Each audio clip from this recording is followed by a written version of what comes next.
And welcome to Public Pulse from the Sheridan Dog and Cat Shelter. I am joined this morning by dog lead Emmy Whiting and co-founder of the Unleashed Foundation and the resident shelter dog trainer, Marion Eccles. Good morning and welcome back to the show. Yeah, good morning. Now, who do we have here with us this morning? This is Beetle.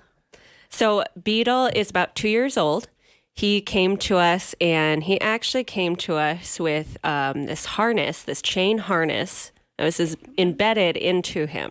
Wow. And so we worried that he was going to be, trouble case. But to be honest, right from the start, he has a great attitude, personality. He's a very happy dog. And once we got that off of him, we were able to work with him on his manners. So this chain harness, was it just put on at some point when he was a puppy and then they didn't take it off?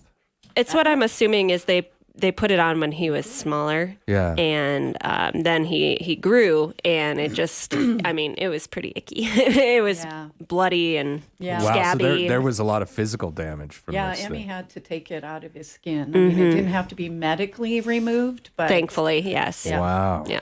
Well, he looks like he's healed up pretty damn good. How long has he been with you guys? Oh, gosh. okay. No. How long do you think? Since July of last year. Yeah, there we go. Quit. He's been there quite some time, and I'm surprised because he's a beautiful shepherd. Is he a full shepherd that you know of? As far as I know, yes. Yeah. He Wow. definitely Doesn't looks like it. appear to be full. He doesn't have all the trademarks of your ideal fully bred German Shepherd, but he has all the important traits of one. Yeah. And all of the good traits of whatever else is in there. Now, when it comes to full breeds or breeds that look full enough, do they last longer or do they go right out the door? Do you tend to see people come down there and they're like, oh my goodness, that's a full German Shepherd. How'd you get him? And then they snatch him up. They typically go pretty fast. Yeah.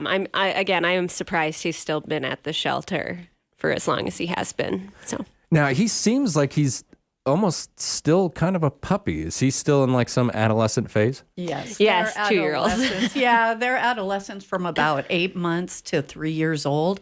German Shepherds and other breeds tend to go a little longer. Mm-hmm. Yep. And, he didn't have any socialization, desensitization, or anything. Yeah. He wasn't exposed to the important things when he was young. So for him to be outgoing and happy and good-natured like he is actually pretty extraordinary. Yes, I agree. Because It's a good sign. Yeah, because a lot of dogs that go through that shut down. Yeah. They're afraid of us. We have some at the shelter now we're dealing with. Yeah. And he was never like that. He loves his people. Yep. When he finds his forever person and people, he will be dedicated. He looks like he'd be a pretty good, loyal boy right there. All right, Beetle. He is available for adoption. Yes, And please come. Yeah, you said he's about 2 years old, still really young, got a whole life ahead of him. And we'll talk more about Beetle later too, and what he's had for training. Oh, so he's actually been through that program that we're going to discuss. That's fantastic. All right. But one thing that I do want to ask you about, how have things been over at the shelter as is? I mean, usually winter kind of slows everything down. Does it tend to slow down your adoption rates? So this February we've had more cats go out than dogs, which is good because we have a lot of cats. But our adoption rate this month compared to last month has gone down significantly. Really? Yes. Do you think the cold plays a big part in that? I think the cold, it's been very stormy. People don't want to go out during that, and I completely get it. Yeah. Yeah, I'm hoping that spring brings a lot of families in who are looking for a new dog, and maybe Beetle, he'll be one of them. Now, are there any puppies left? Yes. So we have 4 puppies still left. So we did bring them to the Critter Carnival, but we still have 4 of them available. So if anyone's looking for a pup, please call. And they were great looking little dogs. What kind of dogs were they? Oh gosh, they were from the res, and they're probably a mixture of just about everything, but they look like they could have some shepherd in them. I'm thinking there's a smaller breed in there too, because quite a few of the litter were smaller. Yeah, there were 2 different litters. And, we never were sure on who belonged to who. Yeah. Because they all did kinda look a showed up lot together. alike. Beetle's going to come see you. And Yeah, so the one has really short legs. She's already been adopted by a staff member. Yeah, she looked like she was mixed with a corgi. And then another one, it has like a little smushy face, like a pug or something. Well, I'll tell you what, a lot of people like to start off with pups. I know that I did, which is something that you and we didn't argue about. We had discussions. Yes, we compromised because I love the older doggies. But we're very happy with Gertie, and she's a res dog too. One thing that I've noticed, boy, they are smart. They are. She is so dang clever. And she's not a handful. She learned quickly. So there are some puppies out there, folks. Plus, there's Beetle over there and some other dogs who may be a little bit older. All they need is just a little bit of training and a whole lot of love. Now, you recently did hold your Critter Carnival. Can you remind folks of the details of that event? So we had a cat area, so a cat cuddle area. We had puppies and dogs walking around. We had drinks like coffee, and we made our own little mocktail. It was just Sprite and what was it, lemonade? Yeah, it's actually really good. And then we also had some cupcakes. The Unleash Foundation was there selling some items as well. And it was just, it was a hit. It was. It was people coming in right when we were trying to get set up. Yeah, and we had like 10 minutes to set up. Yeah. Once the farmers market moved Yes. out, and people helped us get set up, and some of the stuff just stayed out there. Yes. And so attendance was really good. Now I was out there taking photos for you guys, and it was busy from the time we got there to the time we left. I Yes. was really, really impressed with the amount of foot traffic I out there. know. Me too. It was great. It was. And some people, they were looking for it to be an adoption event, which we are always taking applications when we have a fundraiser, but this was more of a fundraiser. Yeah. And just from that one day, the shelter got almost $600. So we got $597.68. So That's- it was. That's pretty it dang was good amazing. turnout. Yeah. Yes, yeah, we were really happy with it. Yeah, and I just want to say thank you for everyone who came out to support us, and also thank you to all of our volunteers and our staff that helped us put this together. And the Landons. And Landon's was gosh. amazing. Yeah, the people there were wonderful. They were very helpful, and they were amazing. So go to Landon's. I will say that, without those volunteers, I don't know if that event would have even really kicked off. Oh, no. We definitely wouldn't have had as many dogs as we were able to have. Yeah. And so out of all the individuals who applied for adoption while they were out there, have you seen some folks come in? To your memory, I know a lot of people went through there that day, and you can't commit every face to memory, but have you seen some of those folks? Well, I believe we adopted one of the puppies to someone who was very interested in him when they came to see him there. Oh, So, fantastic. yeah. That's great to hear. Yeah. So they ended up finding each other at the critter party. Yes, and then the storm hit like the very next day. Yes. And, kind of paused everything for a while. It really did. Now, if I was going to ask you, Marion, what was the highlight of the entire event for you? The highlight was we had a large pen set up for the bigger dogs to play in. And then once they were kind of done playing and stressed out, we moved them out and put the puppies in that big pen towards the end of the day. And then we let people start coming in and playing with the puppies. And we had kids and adults sitting on It the was floor, amazing. and Yeah. puppies were all over the place. And that was so much fun. So next year we're totally charging for that. That's a good idea. A suggested donation. Yes, exactly. A donation. Emmy, how about you? What was the highlight of that event for you? I'd have to say how much joy the puppies brought to the kids was just amazing. It was all smiles there. It was a very positive event. Yeah. I would say you can't go into a pen full of puppies Without a smile. and come out angry, right? You just can't do it. As someone who was there, I can tell you that there were kids in there with puppies of piles on top of them, or piles of puppies on top of them, and the giggles were abundant, and that was really, really great to see, because that's exactly what the event was really intended to do, wasn't it? To show Yep. people the greatness of companionship and how fantastic that can be. And I think we're used to doing events where, we just kind of make a guest appearance, Right. This was your And event. this was an event for the shelter where we got to bring as many animals as we really could to get them shown and seen. Our cats were a little stressed out, but we do have some social cats that loved it. So There was some cat cuddling going on. oh yeah, A lot of it. yeah, they loved it. They were doing pretty well for themselves. Now, the Critter Carnival, do you think this is going to end up becoming an annual event? Is this something that you two want to do every year? Yeah, I would Yeah. love that. And like I said, Marion and I really partnered together on this to make this happen. And, Yeah. and was we're a really lot of excited fun. about Yeah. our ideas for next year. So So the plans are already going. Yeah. Yeah. Even Keith at Landon's, he was like, "Oh yeah, we Next should totally do that." That's fantastic. I know. And yeah, a big thank you to Landon's on that one. Perfect location. You're surrounded by it was beautiful amazing. plants. it's gorgeous in there. Yeah, it's absolutely it is. gorgeous. Gives you a great setting for Yep. We that. had a Now, what worked that you're going to keep for next year? The puppy pen, if we happen to have puppies, that was one thing. Yes. Yeah. Puppy pen. We're still going to bring some cats, but Yeah. maybe not as many. Yeah, and we may trade them out. Yeah, just do shorter amounts of time with the same cats. Yep, Depending. and we're hoping to bring some small critters next time too. Yeah. Yeah. Oh, that would be And yeah. the games. Yes, I think the games were so fun. much fun. Yeah. Yeah, the kids all had stuffed animals, and they were pretty simple games like a duck pond and everything. But I love duck ponds personally. So. And everybody got to walk away with a stuffed animal. of Yes, their own. yeah. One puppy tried to take one, but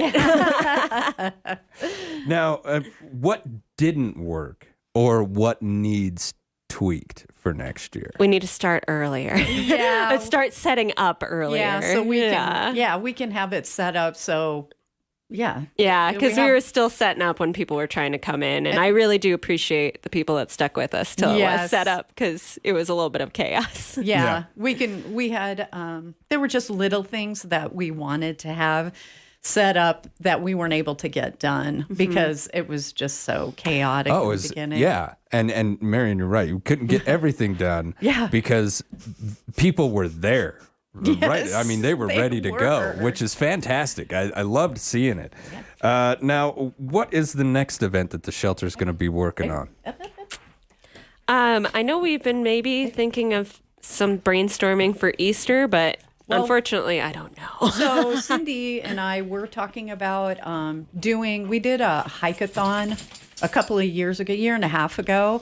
Every time we tried that, when Jill was still there, we had bad weather. Yeah, And so that that's was rough, discouraging. But Cindy was thinking about it, and lo and behold, the Powderhorn has a 5K event every April 1st, I think. And at the beginning of April. It happens to be April 1st this year. And the funds always go to a local nonprofit, and they had chosen the dog and cat shelter. Oh, fantastic. Yeah, so they, of course, invited us to bring animals. They have the whole thing set up for us already. All we Awesome. have to do is show up, which is a lot nicer when we're short-staffed and can't find volunteers. And then if we do have enough to take, then we can take more animals. And it'll be if anybody ever wants to adopt an animal, they should have an application ready. That way we can have it approved, and they can most definitely get an animal that day if all of the stars are lined up and everything's ready to go. Yeah, and I think that's a great suggestion, Marion. If you're thinking about getting an animal, but you're like, they just don't have the one that I want yet, head on down there, get that application filled out. So when your new family member shows up and you make that connection, you can go home. Yes. With your new family member yeah. that day. Yeah. And it's not going to, those applications are kept for quite some time. 4 months is the amount of time we keep them for. Okay. So. And in 4 months, I'm sure that you can find a new furry friend.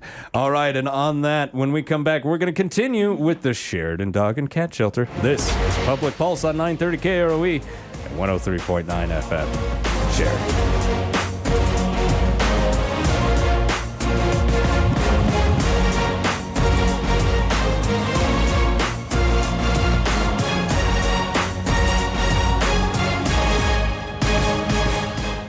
First Federal Bank and Trust again recognizing another $1,000 cash winner and a $1,000 marketing donation match from Sheridan Media. As part of their community commitment, the YO Theater is receiving these funds per random drawing. Could your organization be next? We're giving $1,000 to a qualified nonprofit organization every week. Visit our website, efirstfederal.bank, for details. First Federal Bank and Trust. Sheridan Media present Community Commitment. Member FDIC. Sheridan County High School students present Footloose, the musical. When Ren and his mother moved from Chicago to a small farming town, he is prepared for the inevitable adjustment period at his new high school. But he's not prepared for the rigorous local edicts, including a ban on dancing enforced by the local city council, who is determined to exercise control over the town's youth. The heartfelt story that emerges pins a father longing for the son he lost against a young man aching for the father who walked out on him. Footloose celebrates the wisdom of listening to young people while guiding them with a warm heart and open mind. Performances will be March 2nd and 3rd at 7:15 p.m. with 2 shows on March 4th at 2 p.m. and 7:15 p.m. in the Sue Henry Theater for the Performing Arts at Sheridan High School. Tickets will be on sale starting February 11th. Contact the Sheridan High School at 307-674-7405 or at scsd2.com. Tickets are $12 in advance and at the door. Special thanks to our sponsors and supporters: Sheridan Media, Bighorn Design, Epiphany, McGillicuddy Media Productions, Craftco Metalworks, and the YO Theater. Footloose, the musical, is performed with permission from Concord Theatricals. Come get Footloose at Sheridan High School.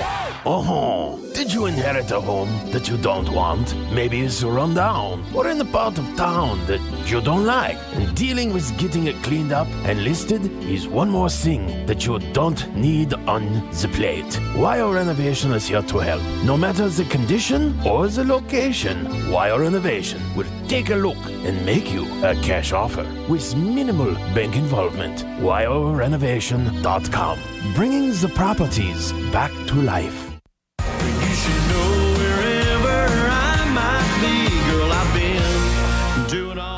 Hey y'all, it's Eli Mosley.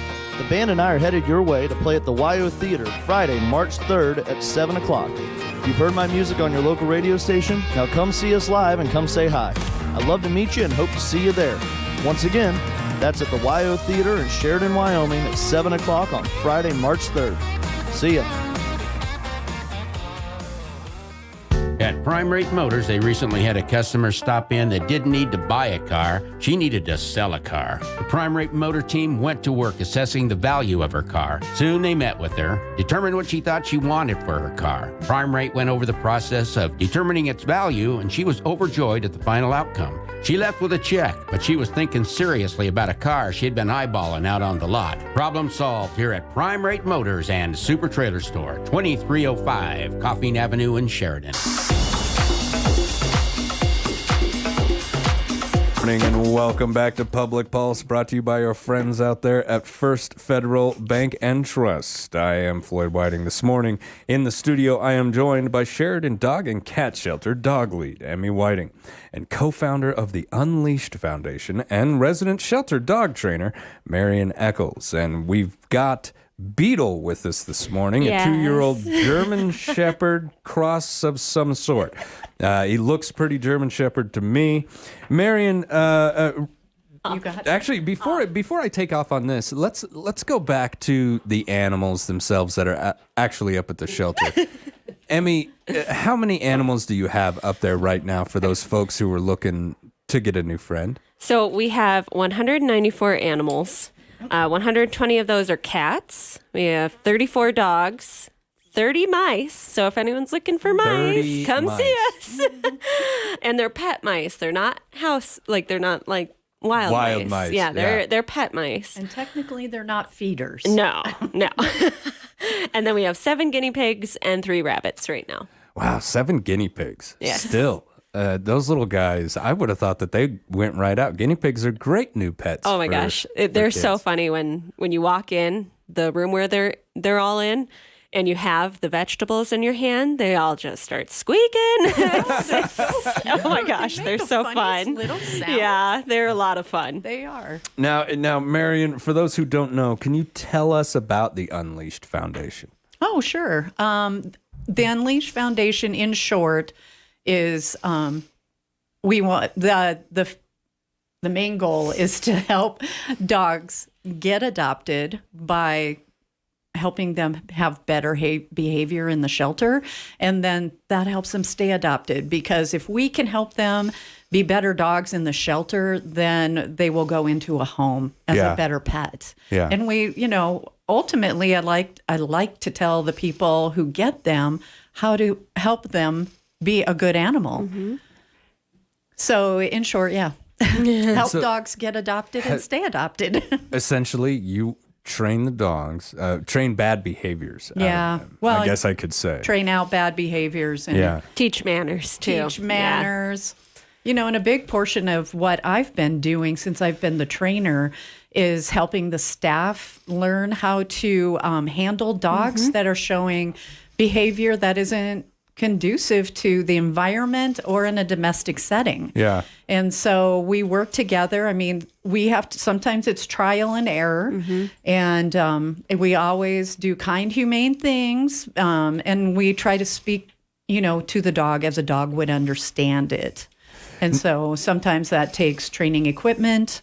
Sometimes it takes behavior in ourselves. It's lots of different techniques. Now, in some of these situations, like we were talking about, say like within Beetle's situation, he shows up, he's never been socialized, he doesn't know how to behave around other dogs, he has no idea how to behave around humans, and what interaction he has had sounds like it was a painful experience. And so in that type of situation, how do you approach that at the very beginning? What are some of the first steps that you do, just kind of testing them out? Well, the first thing we do as soon as they're medically cleared through the shelter is we do a assessment on them. Yes, behavioral assessment. Behavioral assessment. And so with that, we find out if how they behave around cats, other humans, other dogs. If they have any food aggression or possession aggressiveness in them. Quirks, behaviors, like if they were to go to a groomer or a vet, if they have behavior that should be noted. Yeah. So those are the things that we start off with. And then after that, we kind of see if they have, I guess you would say, issues. And that would be, for one thing, with Beetle in particular, impulse control. That still is what, in my training with him through the program that we're now doing, that's the biggest thing, is teaching him how to control his impulses. And then we do that by training him all the basic commands and, how to listen to their people. And, and it takes the right person to be able to get him to listen, because there's things you have to watch out for. And so, that's largely where it started with Beetle. So as you can see today, he's having trouble controlling his impulses. Yeah, and that's okay. Like you said, he wasn't ran before, it's still early. Yeah. He didn't get to go out and do his typical round the yard. Yes. Yeah. And he didn't learn at a young age. Had he learned and had any kind of guidance or training when he was young, he would have a lot better control of himself right now. But even now, what you've seen, I mean, he's doing really well at the moment. But earlier, when he's being quirky and funny, we love that in his personality. But a person doesn't always want that in their home, and so. Where was I going? Sorry. Well, that's okay. He did something cute. We got distracted. Yes, he did something cute. We got distracted. And so, him learning to control his impulses is much better now than when he started, when we got him. Yeah. So maturity and training. He was a jumper, like he'd jump all over you. You couldn't get him to stop. And now he rarely does it. Yeah. Now, I'm running out of time, but I want to talk about Better Canine. What does Better Canine focus on? This is basically a reorganization of the bike club, correct? Okay, so what is Better Canine going to be really focusing on doing? Pretty much just what Marion said? So basically, it's going to be a certification. Marion can describe it a little bit better than I can, I think, if you want to take that over. Sure. Largely we're focusing on, we had a donor, the Irwin Wilson Foundation, and they are able to support, us financially for the month of training.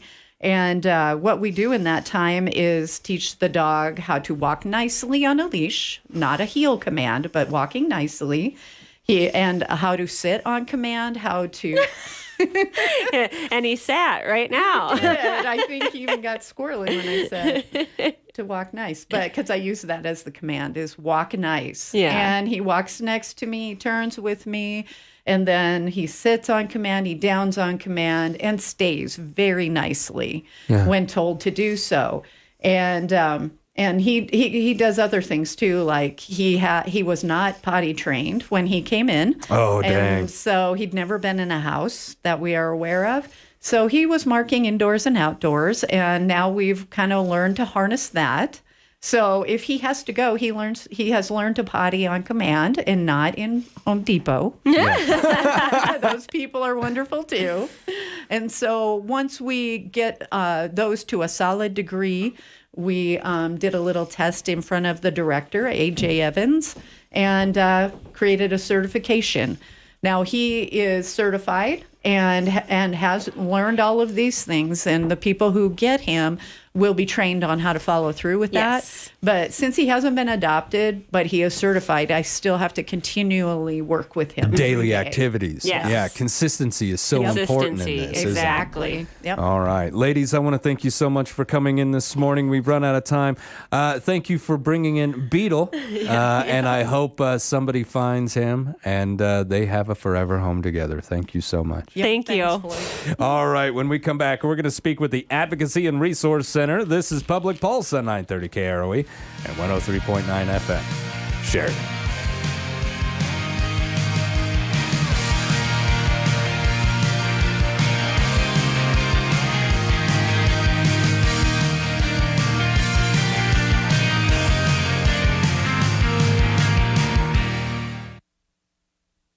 First Federal Bank and Trust, again recognizing another $1,000 cash winner and a $1,000 marketing donation match from Sheridan Media. As part of their community commitment, the YO Theater is receiving these funds per random drawing. Could your organization be next? We're giving $1,000 to a qualified nonprofit organization every week. Visit our website, efirstfederal.bank, for details. First Federal Bank and Trust, Sheridan Media present Community Commitment, member FDIC.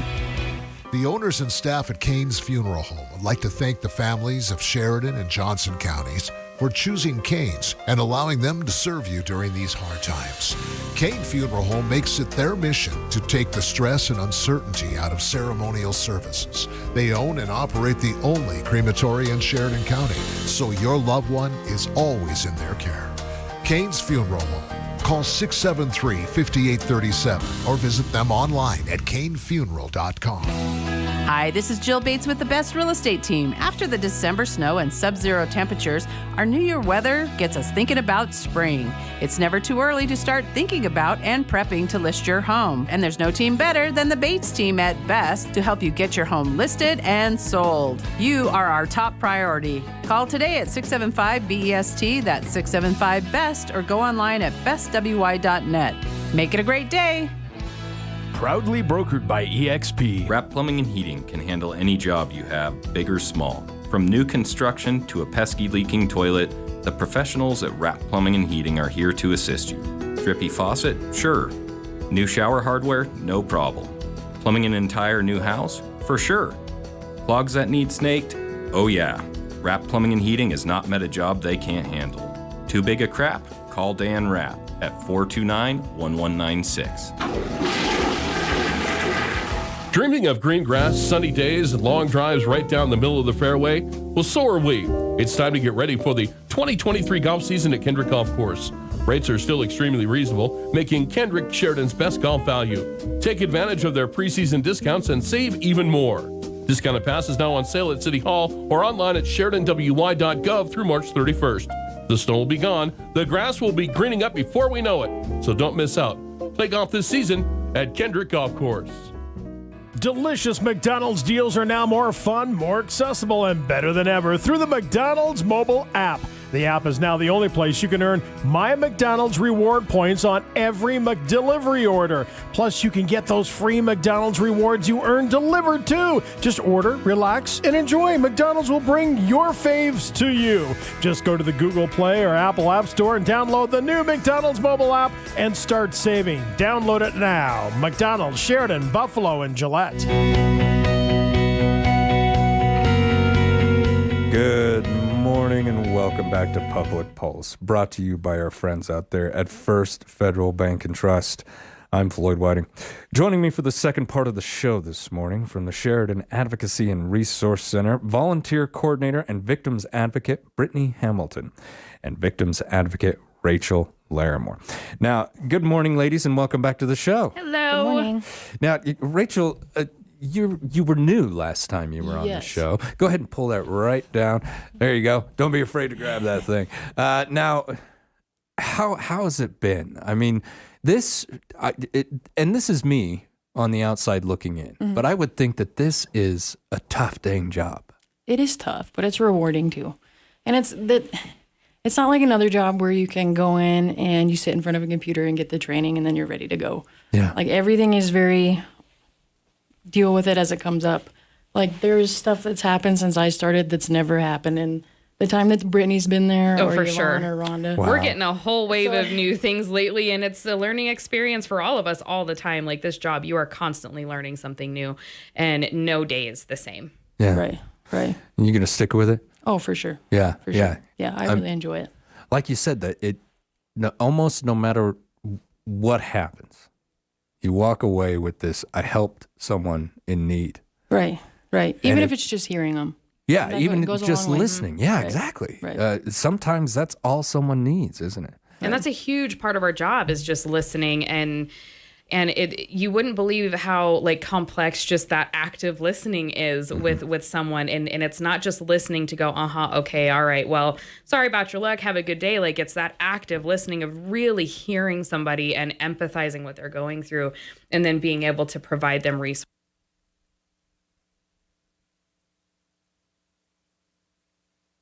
Want all victims to have choice. It's very important. So in a way, this is actually, I'm sitting here thinking this is a tough job, and there's tough aspects to it, but it's extremely rewarding.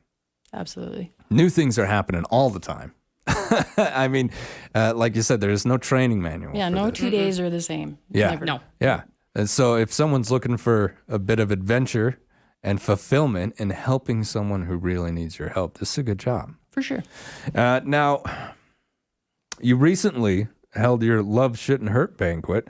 How was the turnout this year, Brittany? It was so great. Was it was packed. I mean, we were adding tables because there were so many Oh, people. that is great to hear. The food was gone within the first 15 minutes. I mean, it was insane. And the dueling pianos, fun pianos, they were fantastic. That was probably one of the coolest things that I've ever seen. I mean, when you have someone on a piano doing Eminem, I mean, what's Baby Got Back?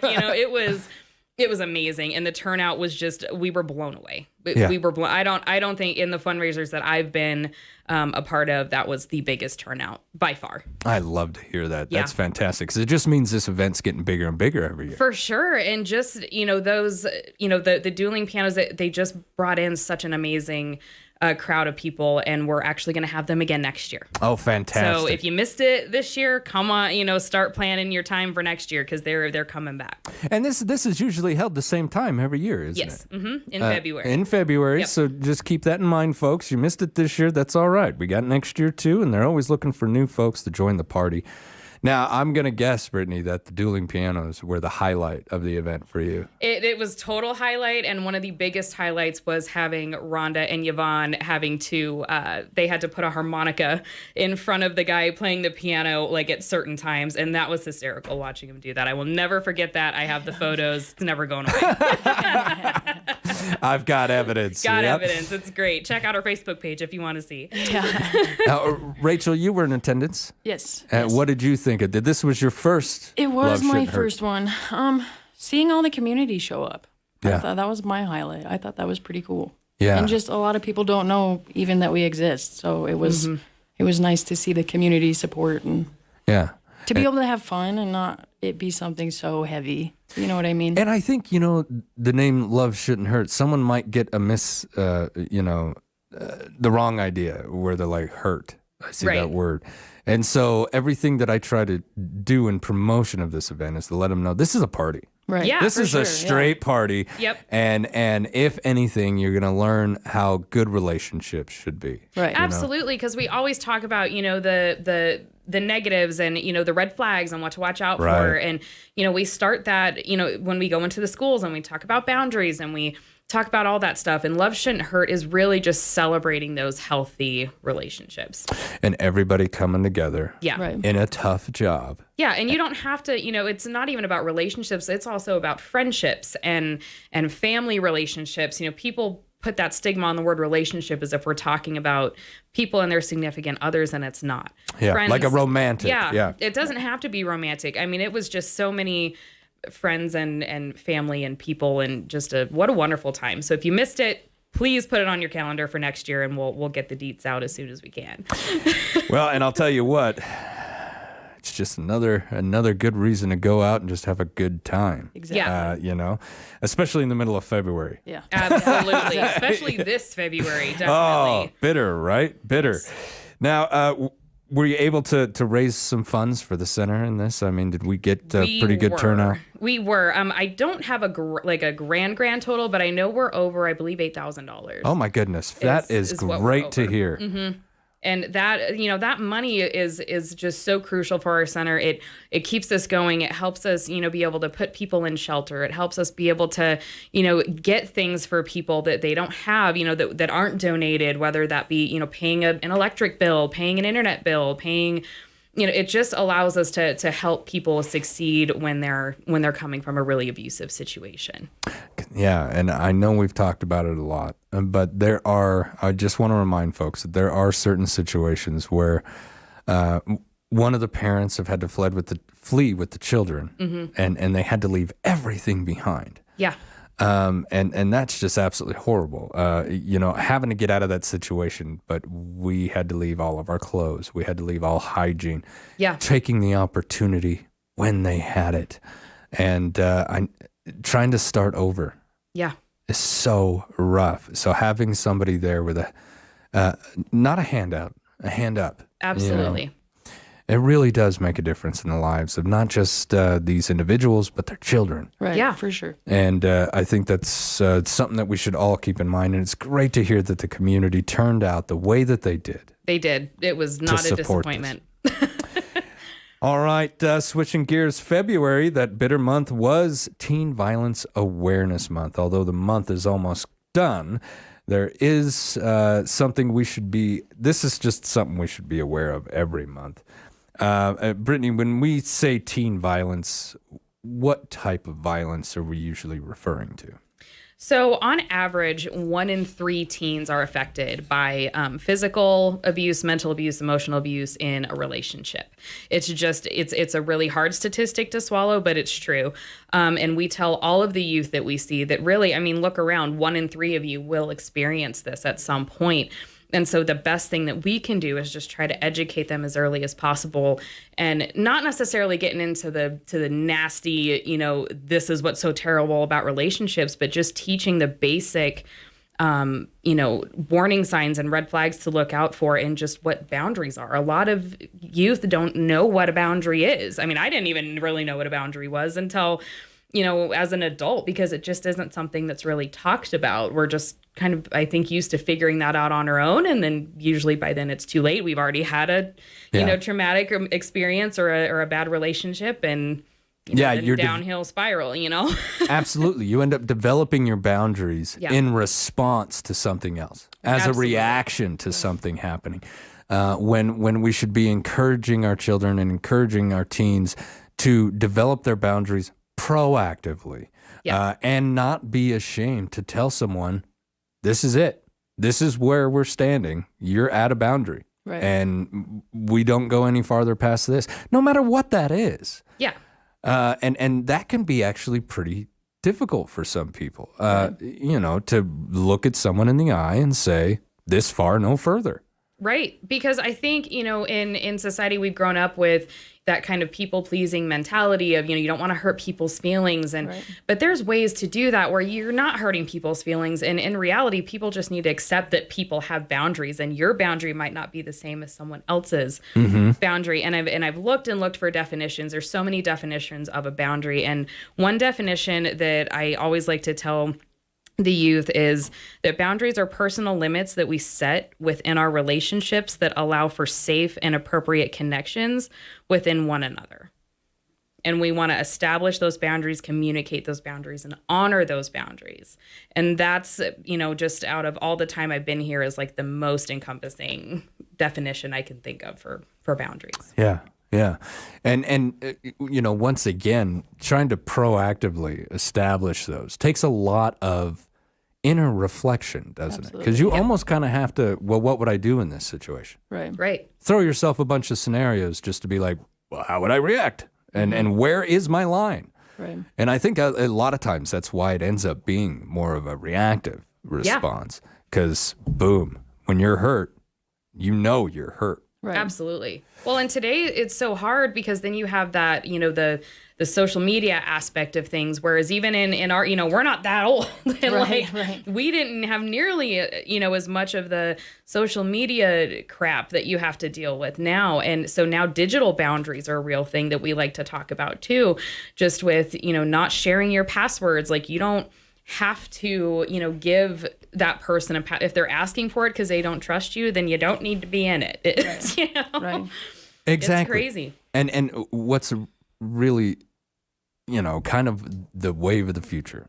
Social media is not going anywhere. No matter how much somebody doesn't like it or whatever, there's going to be a new platform with every single new generation is going to develop their own thing. And so having this aspect of a new part of our education, a new part of how do we deal with society around us, I think is a great tool going forward, especially for teens. Absolutely. We've got online bullying. Absolutely. Major deal. When we were young, we went home, school stayed at school. Right. Unless I went to the landline and called my buddy, right. Yeah. And so I think it's really difficult. And I had a teenager. She's in college now. And so very recently having to sit with her and just experience, social media through her eyes is something completely different than through my eyes. Oh, yeah. It's such a big part of a young person's world. Is huge, and it's just overtaking. It's in a way it's a blessing, but in a way it's a curse, right? Because you have this platform that just takes over those skills that they could be learning to talk face to face. Yes, right. It's all of that, computer stuff, and so we just really like to hit home with healthy, again, going back to the digital boundaries. Not sending pictures that you don't want everyone else to have. What you say doesn't go away just because the conversation's deleted. Like that stuff is out there forever. And we're just really trying to drive that home. And it gets more difficult, even trying to keep up with the apps that are being created. One goes away and another one opens in like 2 seconds. Exactly. For a while there, it seemed like there was a new one every week. Yeah. Trying to keep up with, okay, well, you go to talk to your teen. Which one are you talking to your friends on now? Oh, okay. Right. Well, I don't have that. Right. How do I sign up for that one? And it gets to the point where you almost can't keep up. No. But so I think just conversations with your teens. If a parent, and this is the hard part, but I did want to go over this with you. If a parent is sitting out there and they're like, I think I've seen some red flags from my teen that they might be involved in a violent relationship. What do I do, Brittany? What can I do? That's a loaded question. That's a loaded question. That is a loaded question. And it's so hard because as a parent, I'm a parent of a 9-year-old daughter. And so I'm kind of right in that stage where it's, she's still, really little kid, but, pretty soon I'm going to get into that preteen phase. And, unfortunately, we can't, as much as we would like to, go in and just redo all of their life and say, you can't talk to this person and, get off of this site, and this site, because that just doesn't work. Like they're going to find a way to talk to that person. They're going to find a way to get around whatever boundary you have set to get a hold of that person. So I think it just comes down to truly, honestly, that open communication, just from day one, just establishing, that you are that safe person for them to come to allow them to vent. Are you going to like their choices all the time? Absolutely not. I mean, 100% not. But allowing them to have that space just to be like, hey, this is what's happening, and not judging them for it. I'm not a parenting expert by any means. I'm not a psychologist, therapist, or anything like that. But I do know that just really establishing that open communication, becoming that safe person, or even if you can't be that safe person, help them find a safe person, whether it be another family member, or it be, another adult that they can trust, or an older sibling if they have an older, just someone that they can have safe conversations with about that, because then they're more likely to open up, right? They're more likely to open up when they feel like they're not being judged for it. Or get in trouble. Right. Or getting in trouble. I don't know if a lot of people, shared this philosophy, but I did tell my daughter at one point, no matter where you are, no matter what you're doing, if you shoot me the code word and the address, I will come get you, and there will be no questions asked. Mm-hmm. Right. And that, fortunately, that never had to happen. But she knew, and we've talked about it extensively. She knew if I got into a dangerous situation or something that I felt uncomfortable with. Yeah. And I said, use me as a lie. Just tell your friends. My dad said, I have to go home right now. I got to go, guys. I'm sorry. I go home now or I'm grounded for a month. Use me as the lie. I don't care. Yeah, any day. Like, you'd rather them do that than be stuck in a situation and then something else, just spirals and something bad happens, and then they keep it a secret. Mm-hmm. And it is tough as a parent. Let's 100%. Say you go to that place, and let's pretend it was a house party, right? Right. That's pretty tough. Yeah. You pick your kid up from that without kind of reaming them, right? Without saying anything about it. Right. But you can't really just get them in trouble because they're not going to call you next time. Right. Exactly. Right. You can establish, and that's where it goes to boundaries, right? As adults too, you can establish those boundaries with your child, but work on doing it in a way that still allows for them to be able to come to you and call if they need you for something.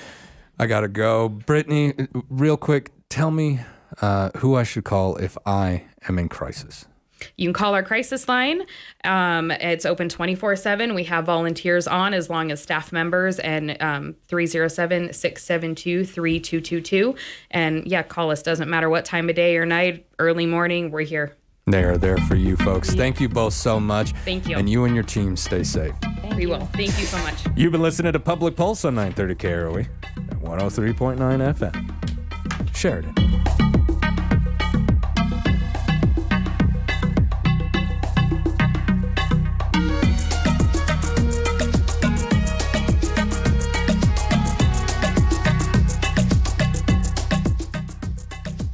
First Federal Bank and Trust, again recognizing another $1,000 cash winner and a $1,000 marketing donation match from Sheridan Media. As part of their community commitment, the YO Theater is receiving these funds per random drawing. Could your organization be next? We're giving $1,000 to a qualified nonprofit organization every week.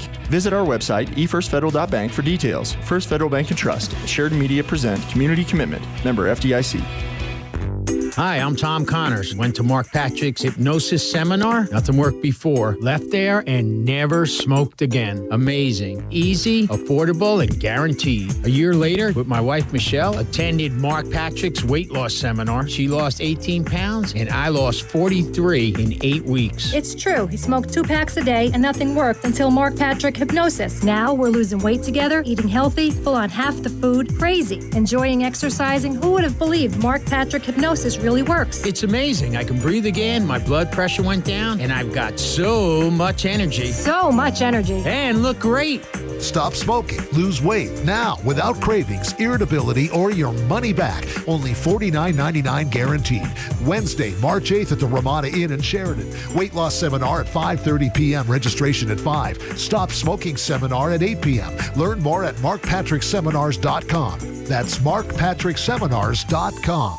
It's a showcase of incredible feats of juggling, hula hoops, unicycle, aerial, circus stunts, contortion, magic, and audience interaction wrapped up in a blanket of comedy. Sheridan's YO Theater welcomes the Great Dubois, Masters of Variety, to the stage Tuesday, March 7th at 6:30 in a fast-paced, high-energy circus show for all ages. Tickets for the Great Dubois are available now at the YO box office or online at yotheater.com. This is Christy at Buffalo Realty, and I would like to tell you about this beautiful country home just a few minutes from Claremont, Wyoming, on over 8 acres and features exquisite views. The main level has kitchen, dining, living room, and a breakfast nook, covered patio, and striking landscaping. The upper level has 2 bedrooms and a full bath, laundry, and office. Interested? Call me, Christy Kinghorn at Buffalo Realty, connecting people with property. Buy 2 weeks, get 2 weeks free. Our classified ad special going on right now at the Country Bounty. When you buy 2 weeks, you get 2 weeks free. The Country Bounty is your source for classified ads in Sheridan and Johnson counties with a circulation of over 17,000 households. So don't wait. Buy 2 weeks and get 2 weeks free. The Country Bounty classified deadline is every Thursday at 1 p.m. Call 674-4312 or email countrybounty@sheridanmedia.com. KROE, Sheridan, broadcasting from the Wyoming Corporate Office Studio. KROE, Sheridan.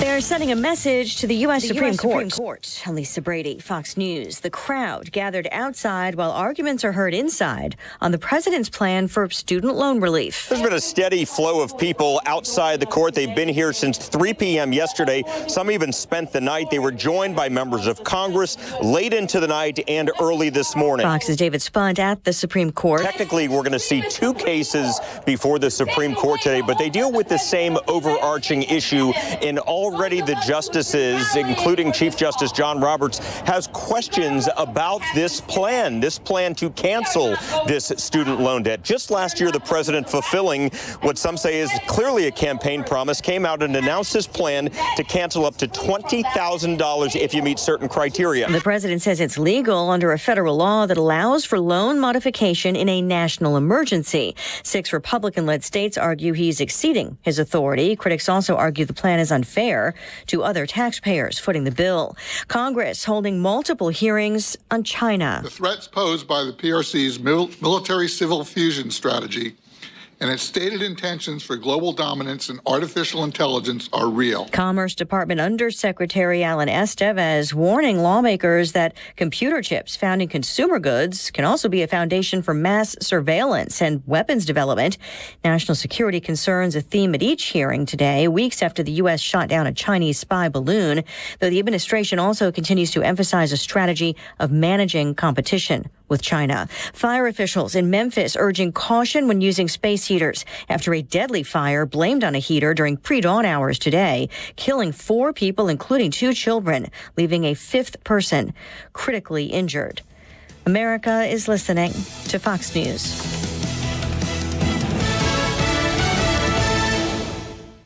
The Tunnel to Towers Foundation is building its Let Us Do Good Village in Land O'Lakes, Florida. It's a community of 100 homes for Tunnel to Towers program recipients. Gold Star widow Danielle Thornton calls her home a blessing after the death of her husband Robert, a U.S. Army sergeant. In the village, Gold Star families of fallen and catastrophically injured first responders and service members are neighbors. Donate $11 a month to Tunnel to Towers at T2T.org. That's T2T.org.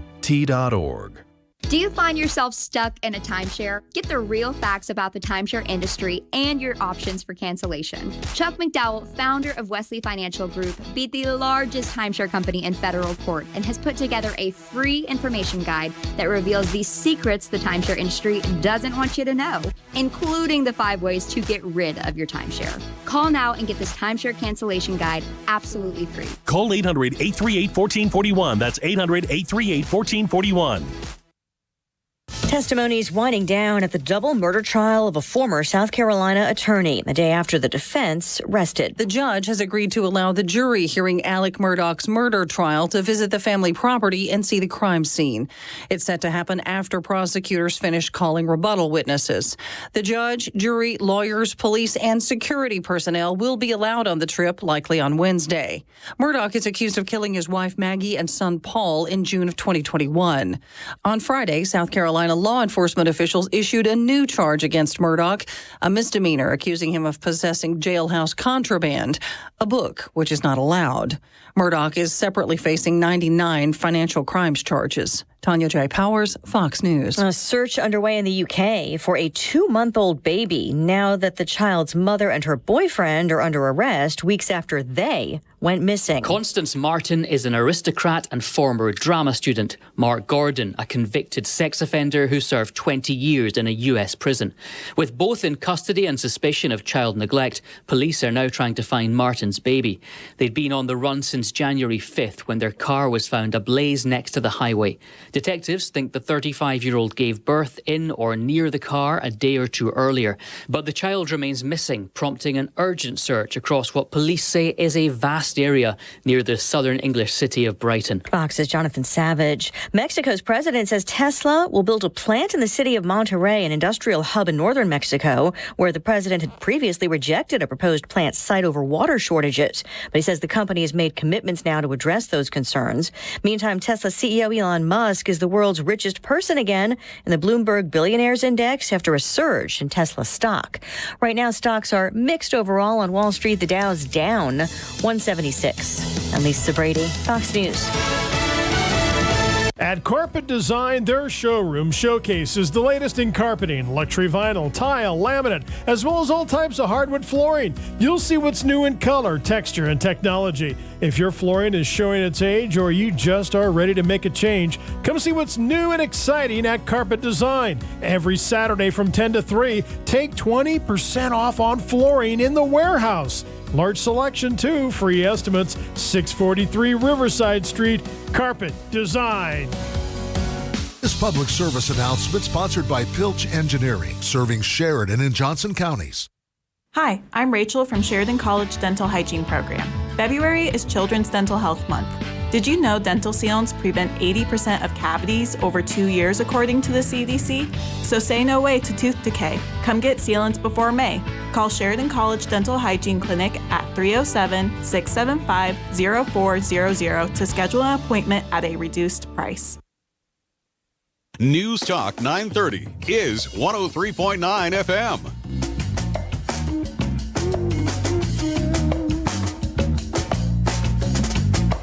Live from everywhere USA, it's Fox Across America with Jimmy Fallon. Oh, yes, it sure is. And we are coming to you live from the greatest country in the world, broadcasting from the tippy top of the world-famous Fox News headquarters in New York City. It is Fox Across America with Jimmy Fallon, a man who's not running for president in 2024, but former South Carolina Governor Nikki Haley is.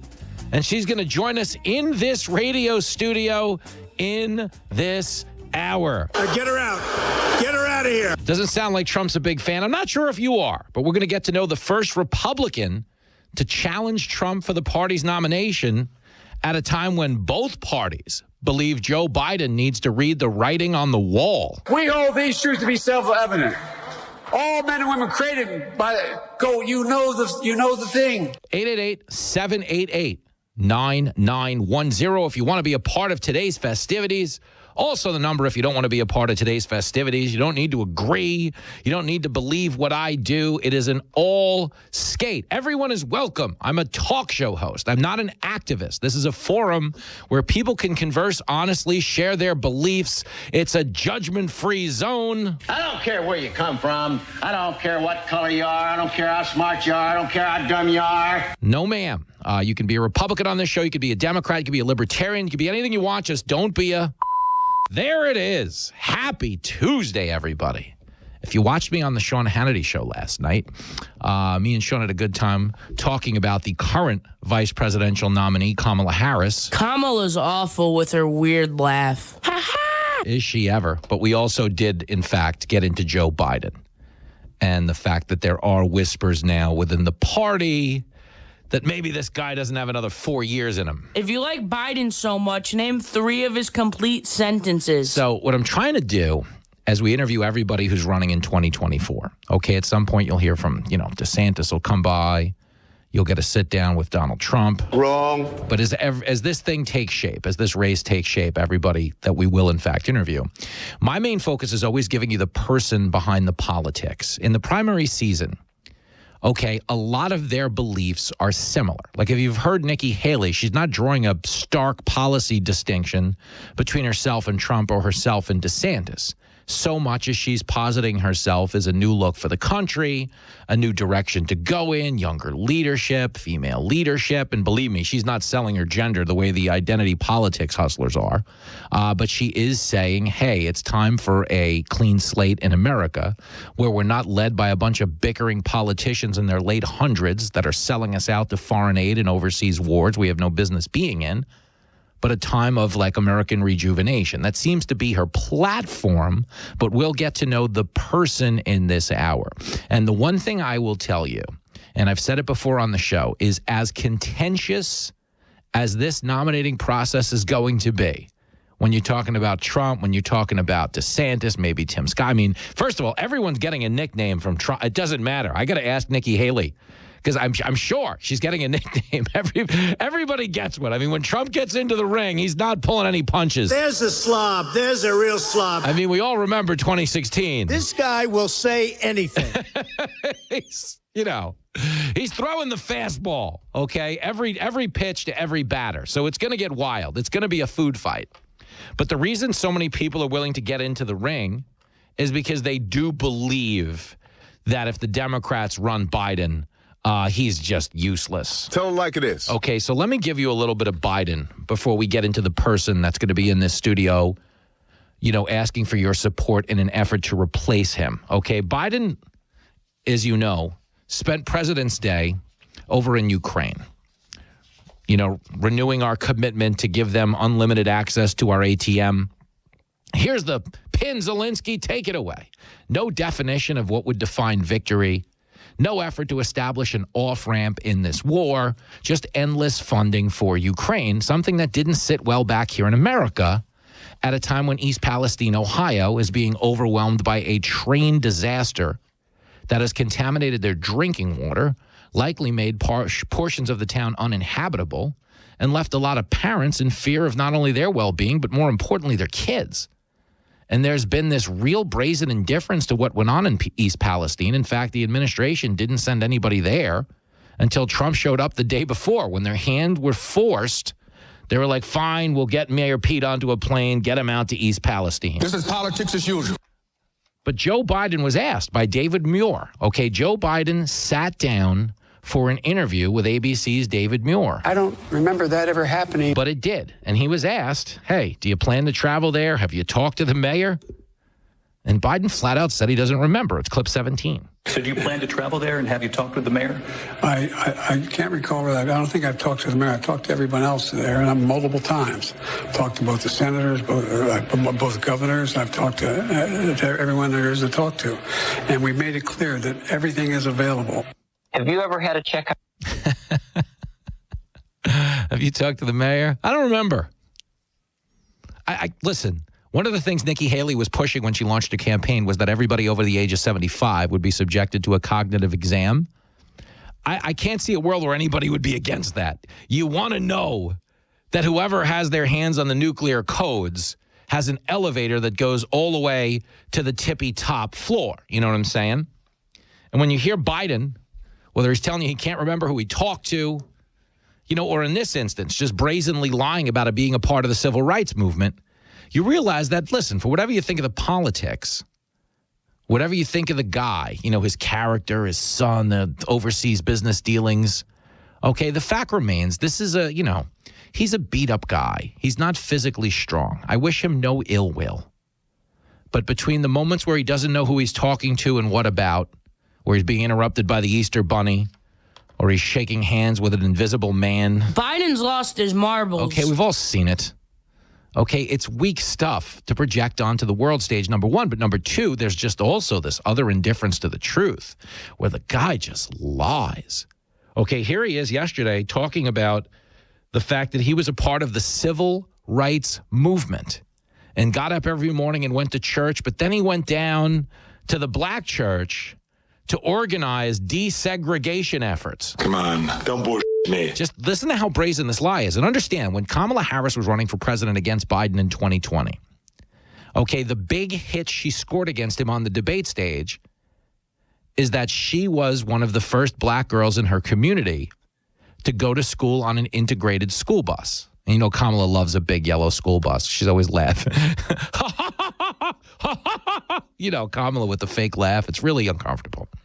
But one of the big hits she scored against Biden was that when she was riding a integrated school bus for the first time, she was doing so despite the efforts of Joe Biden, who fought like hell to keep school buses segregated. Do you have a problem figuring out whether you're for me or Trump and you ain't black? The nerve of the guy. Here he is at the White House, falsely claiming again that he was a part of the civil rights movement. Clip 26. You know, I know most of those songs for a simple reason. As my buddy from Delaware can tell you, when you're involved in the civil rights movement as a kid in high school, I used to go down to the black church. I go to 7:30 Mass. I'm a practicing Catholic. Then I go to 10 o'clock. And then we sit and plan what we're going to do in terms of desegregation. You think I'm joking? I'm not. I mean, goodness gracious. You think I'm joking, but I'm not. Shut up! Will you shut up? Dude, he's lying. Okay, he was not down at the black church organizing desegregation efforts. Joe Biden was not, all the way up till 1988, was campaigning and bragging on the campaign trail about getting the support of noted segregationists like George Wallace. I've read you the article when he was campaigning in Detroit. In the same year, he was forced to drop out of the race for telling 1,000 exotic lies about his education accomplishments. This is 1988 Joe Biden. 1988 Joe Biden, I'm about to play you. Now imagine we're about to tack on 4 more years of the current Joe Biden. I went to law school on a full academic scholarship, the only one in my class to have a full academic scholarship. Went back to law school and, in fact, ended up in the top half of my class. I was the outstanding student in the political science department at the end of my year. I graduated with 3 degrees from undergraduate school and 165 credits, only needed 123 credits. Biden now concedes he did not graduate in the top half of his law school class, that he does not have 3 degrees from college, and that he was not named outstanding political science student in college. Did you hear any of that? Biden now concedes that every single solitary thing he said was complete and total bull. Okay, and that's who he is. So, you know, we talk about the cognitive issues. He really doesn't look the best. We are projecting a lot of weakness onto the world stage. Joe Biden's the only president in history that takes more time to exit a speech than he does to actually give one. Speaks for 3 minutes, then it's over, and you know, it takes about 5 to find his way out of the auditorium. Jill comes out and grabs him. The band's got to play 2 extra renditions of Hail to the Chief. And again, I wish him no ill will. Okay, I really don't, you know, but I'd hate to see this go on for another 4 years. So what you have to understand is the Republican primaries are about to get really contentious because whoever wins is going to win. That's the reality. Polling right now shows Trump beating Biden in a head-to-head matchup. There's an Emerson poll out today. Shows Biden narrowly beating DeSantis, narrowly beating Nikki Haley. Okay, but as this primary season rages on and you get to know their ideas, and if ultimately any of them is contrasted against Biden, and you're dealt with a formidable younger person who can speak in complete sentences versus a guy, Joe Biden, I know they're supposed to be the party of the youth, but let's be honest, I've seen younger faces on money. Hey, there it is. The guy's got jokes, everybody. And the point is, again, I am not being ageist. There are plenty of, my Uncle Sam's in his 90s. The guy can run marathons. Okay, we all age differently. I promise you, most 45-year-olds got to be in better shape than I am when I'm, walking around in public. People are looking at me like, that boy is a P-I-G pig. But the point is, okay, Biden is, clearly compromised in some type of a cognitive form. I'm not going to diagnose him from afar. But I really don't even think in this moment the bigger issue, okay, is whether or not, he's playing with a full deck of cards, as the kids like to say.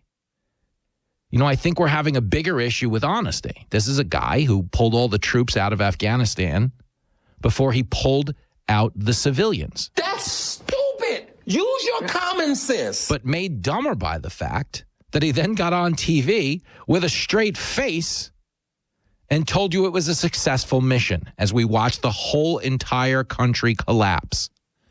Okay, this is a guy who told you what? Oh, the border agents were whipping Haitian migrants. That's what was going on. Even though his actual Homeland Security chief had been informed, as was he, that they shouldn't go on TV and say anyone was whipping migrants because the photographer who shot the video flat out said no one was whipping migrants. They did it anyway. He said this. One cannot weaponize a horse to aggressively attack a child. That is unacceptable. That is not what our policies and our training require. Please understand, let me be quite clear. That is not acceptable. We will not tolerate mistreatment. And we will address it with full force based on the facts that we learn. To see people treated like they did, horses barely running them over, people being strapped, it's outrageous. I promise you those people will pay. They will be, there's an investigation underway now, and there will be consequences. What I saw... Well, did you hear that? Those people will pay. Now, understand, we did pay. That lie that they told because they wanted to make the border conversation about racist border agents instead of securing a border that's become the number one cause of adult death in this country by the way of the fentanyl that's coming in. That lie is literally costing people's lives, and it's the reason we no longer have mounted horses patrolling our border. At a time when our southern border has become so overwhelmed, we're now asking for support at the northern border because they're able to exploit that just based on how thinly our resources have been stressed. Okay, this is a guy who has lied about race. He's called you semi-fascists. He's told the gas prices and food prices are coming down at a time when they're going up.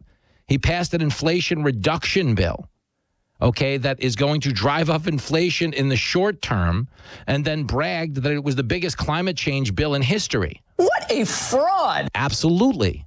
Okay, Americans, if they wanted climate change, they would have passed a climate change bill. The reason they didn't pass a climate change bill is it couldn't have gotten the support. So they told you it was inflation reduction and then handed you the bill for a policy you didn't even support. That's just how white folks will do you. And he continues to tell you inflation is under control. He's lowering gas prices. He's building back better. Listen, man, there are so many reasons to be concerned about Joe Biden's physical condition, but I'm more concerned with the physical condition of our country because we have a president who's full of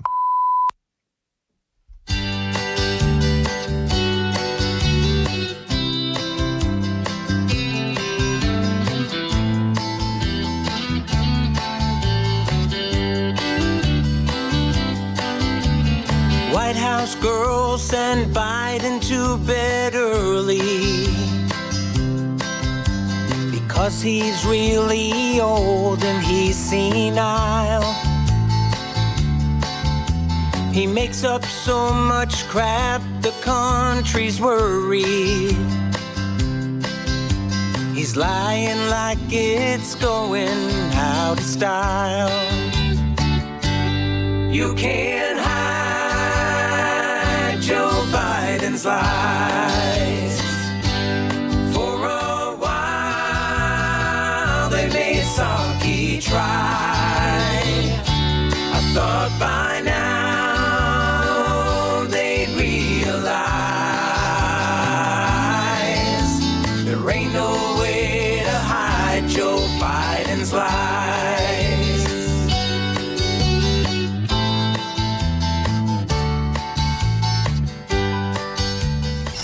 You're listening to Fox Across America with Jimmy Fallon.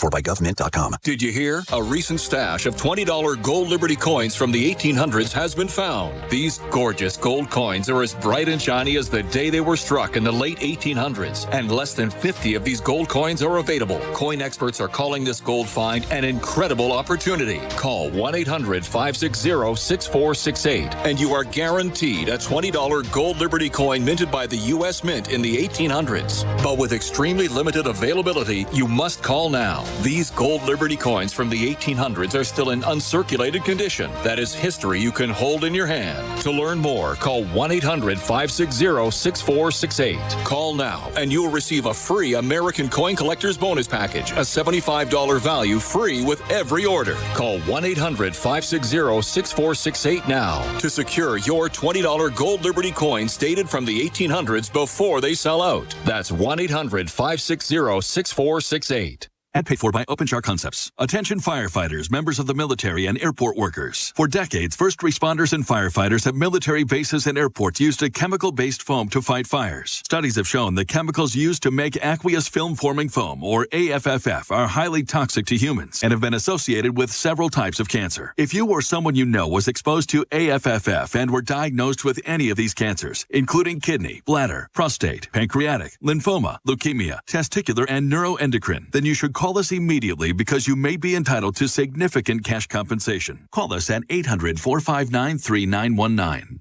Our experienced attorneys will fight to get you the compensation you deserve, and you pay nothing unless we get a recovery in your favor. Time is limited to file a claim, so call us now, 800-459-3919. Operators are standing by 24/7, so don't wait. 800-459-3919. That's 800-459-3919. Again, 800-459-3919. Wyoming Corporate Office is the trusted business choice behind thousands of businesses. Whether it's business formation, payroll, corporate paperwork, mail scanning service, or small business phone service, Wyoming Corporate Office powers over 100,000 businesses worldwide and locally. This makes Wyoming Corporate Office the state's largest business-to-business service provider, located right here in Sheridan, Wyoming. If you're drowning in corporate paperwork looking for someone with an unmatched experience that cares and wants to be your partner in making your business successful, trust that Wyoming Corporate Office can help you focus on what makes your business tick. Learn more today by visiting WyomingCorporateOffice.com. Remember that feeling you got when the teacher kept talking after the bell rang?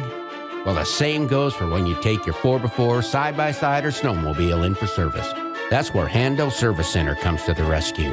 Stop in or call, and quicker than a toupee in a stiff wind, Joe will have you set up to get fixed up, and if you can't bring your machine into Hando's, then Hando's will come and get it, do the work, and bring it back running like you like it to run.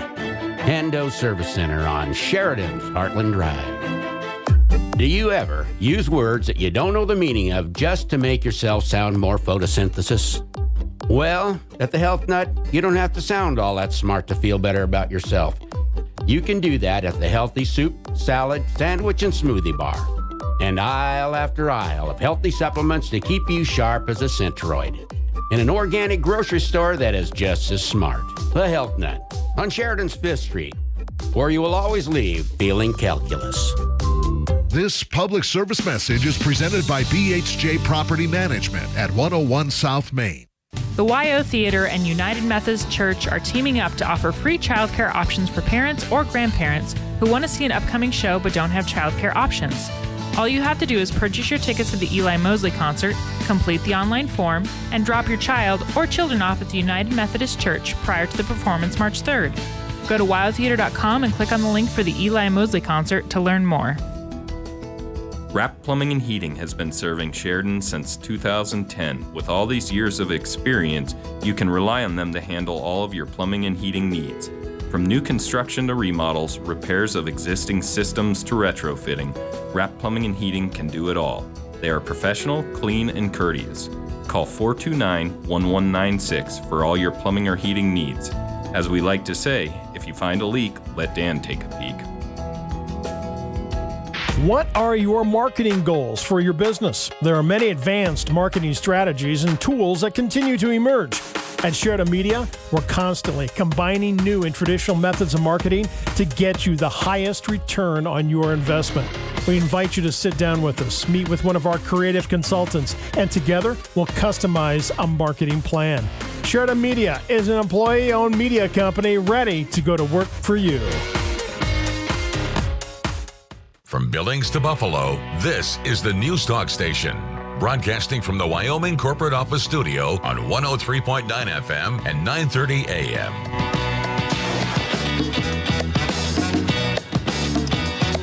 Oh, girl.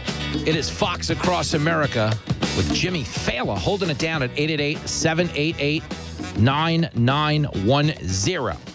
Here's a big win you'll only hear on the radio. Haven't promoted this anywhere on the TV yet. This Friday at 10 a.m., tickets go on sale for the first stop on the Laughs and Liberty Tour featuring myself and Kennedy. People are fired up. Clearwater, Florida. We're going to be there Saturday night, May the 20th. Okay, at the Capitol Theater, Ruth Eckerd Hall. I have posted the link on the Fox Across America Facebook page. I have posted it on Twitter as well. But it's this coming May the 20th. It's a Saturday night. Me and the K-Train are heading down the Clearwater to raise holy hell, and you better be there. So we need backup. When we go on the road, it's a bad situation. She's going to be on later in the week to promote it and tell you about our hijinks on the road. We're basically like a traveling population control device because everybody in our wake just gets clobbered.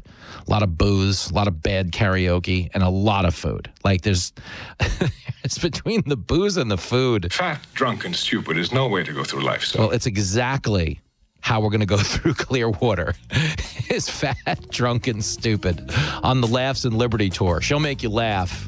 And, of course, Liberty is my stage name for the drag routine. You are so dumb. You are really dumb.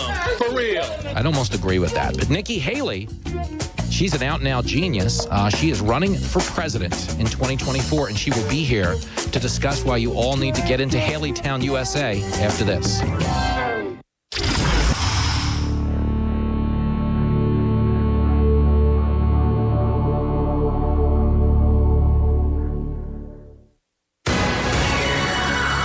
From the Sheridan Media Newsroom, I'm Trevor Jackson with SheridanMedia.com News. The Wyoming legislature still has some work remaining on their budget. State Senator Dave Kinski explained that discussion with Sheridan Media's Aaron Palmer. State Senator Dave Kinski, in his weekly talk with Sheridan Media from the legislative session, said there is still work to be done on bills that are part of the overall budget. He explains why the budget bill isn't done with the passing of one bill by the legislature. Yeah, so the budget, I always put that in quotes, the budget. By our Wyoming Constitution, every bill is only allowed to have one subject. There is one constitutional exception to that, which is a bill for the general operations of state government. It used to be that there would be a budget bill where they'd load everything in there until finally about 9 years ago, somebody said, you know, looking at the Constitution, this doesn't look quite right. You can't load everything in there. So now capital construction, that's not necessary for the ordinary operations day-to-day of state government. Kinski said the funds for the capital construction projects are hundreds of millions of dollars that have to be debated by the legislature. He expects one bone of contention are the projects associated with the University of Wyoming, including dorms, rebuilding of the pool, and work on the west stands at War Memorial Stadium. And, you know, there's a lot of people saying, no, that's just not an absolute necessity. And so that'll be a big battle on that capital construction bill. Always gotta have versus wanna have. We will have more from our conversation with Senator Kinski in upcoming stories. For Sheridan Media News, I'm Aaron Palmer reporting. Weather for the Sheridan area today, for temperatures in the upper 30s this afternoon. Overnight lows will be the single digits. A slight chance of some showers on Wednesday with a high tomorrow around 30. For the latest news, weather, sports, photos, streaming video, and audio, join us online at SheridanMedia.com. I'm Trevor Jackson. You're up to date. Did you know that Sheridan has some of the most advanced surgical technology in the country? Sheridan Memorial Hospital's state-of-the-art Da Vinci robotics system allows our highly trained team of surgeons to perform above and beyond traditional methods, offering a shorter hospital stay, less pain, and reduced recovery time with a safe, minimally invasive procedure. Learn more at SheridanRoboticSurgery.com. Sheridan Memorial Hospital, award-winning healthcare right here at home. Wrap Plumbing and Heating has been serving Sheridan since 2010. With all these years of experience, you can rely on them to handle all of your plumbing and heating needs. From new construction to remodels, repairs of existing systems to retrofitting, Wrap Plumbing and Heating can do it all. They are professional, clean, and courteous. call 429-1196 for all your plumbing or heating needs. As we like to say, if you find a leak, let Dan take a peek. Sunlight Federal Credit Union loves and supports 4-H and FFA kiddos, and that's why they designed a special program with them in mind. You can have up to 3 projects going on at a time and get up to a $7,500 loan. So stop by Sunlight Federal Credit Union or give them a call today to learn more. You can also take a look online at sunlightfcu.com. Member NCUA, an equal housing lender. Sunlight Federal Credit Union, building a brighter future together. This announcement is brought to you by Farmers Co-op, your farm and ranch supply store on Coffin Avenue. Sheridan County Sportsman's Association is hosting an NRA Concealed Carry Weapons course on March 18th and 19th. Bring your own gear. This class meets the requirements for a Wyoming concealed carry permit. Register online at the NRA course's website, or for more information, call Bob at 307-461-1138.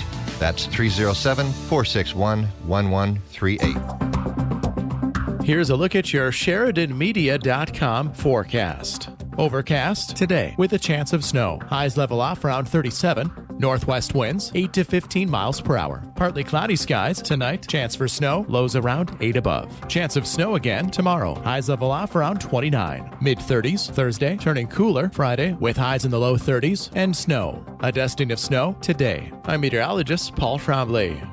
Currently, it's 21 degrees. Eastside Motor and RV in Gillette is your go-to for all your comfort campers, toy haulers, and motorhomes, including the popular Class C.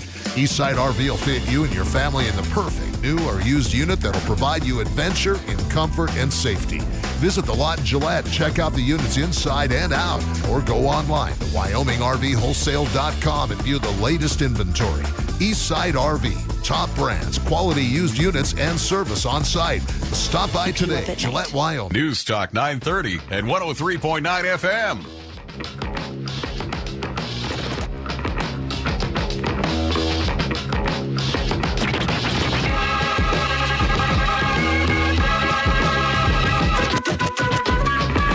It is Fox Across America with Jimmy Fallon, and if the band sounds fired up, it's because they are.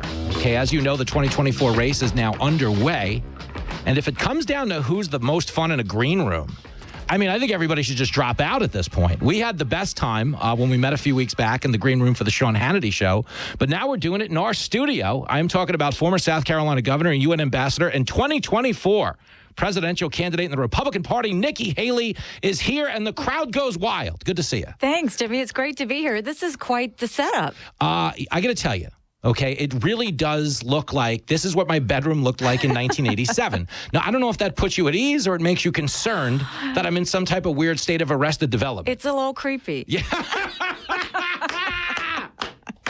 Listen, you're not the first person to say that, so I won't take it the wrong way. But it does. It does. It looks like the inside of the van that promised you candy. I don't need you to comment on that. Just thanks for coming. It's like as if people weren't a little thrown just based on my attire. Because you're running for president. I look like I'm going to a junior prom after this in like my blue velvet outfit. But let's get into you, because they've had enough interventions for me, and none of them have taken. But I wanted to ask you this. You launched your campaign. Everybody's all excited. Razzle-dazzle. So excited. A lot of good music at the rallies. When you go on the road, are you and Cheney, your superstar assistant? Are you rocking out? Is there something we're listening to right now that we need to know about? I mean, I'm always listening to music. Okay. I love music. It's been a part of my life for a long time. So, like, before I went out for my announcement, I was listening to Ozzy Osbourne and Post Malone. Sometimes you'll hear me listening to Joan Jett. It's just... So, all right, this is important then. So some Ozzy, some Joan Jett. Is there any potential under a Haley administration for a presidential karaoke party? I mean, I'm all for it. Would that go down in the... But I always say, if you ever see me doing karaoke, take me home. Like, I've always said that. Is that like the sign? That's the sign. At the very least, take your car keys. That's exactly right. No, that's exactly right. Hey, defense wins championships. Isn't that what they say? Other fun facts we need to know. Did you have a nickname growing up? I was looking. It was always Nikki. Really? Yeah. Wasn't like the Crusher or anything like that? Nothing like that? No. Have you given thought to the fact that you might get a nickname from a certain Republican candidate who's been known for that sort of thing in the past? I haven't given any thought of it, but if he wants to call me a badass, I'll take it. Oh, Haley! Shots fired. She came in, she insulted the studio. Now she's crowned herself the bad. I mean, wow. I think you're about to sing karaoke. You're fired up over here. Nikki Haley is in studio. I want to talk policy with you as well, and it's exciting to have this time with you, so I appreciate you taking the time. One of the things I saw you say yesterday that I think resonates with a lot of talk radio audiences is the fact that America has become the world's ATM, and people don't appreciate that, especially at a time when we have so many domestic struggles here. It's not that we're rooting for Vladimir Putin to roll Ukraine, but at the same time, we feel like second class when, there's no attention paid to something like East Palestine.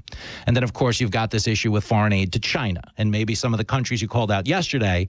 I think one of your tweets said, if you chant death to America, no aid.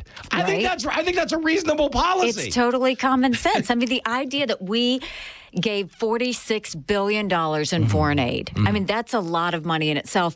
But I saw this at the UN. You have countries and they'd stab us in the back, but they turn around and have their hand out wanting money. Stop giving money to our enemies. We're giving, $2 billion to Pakistan.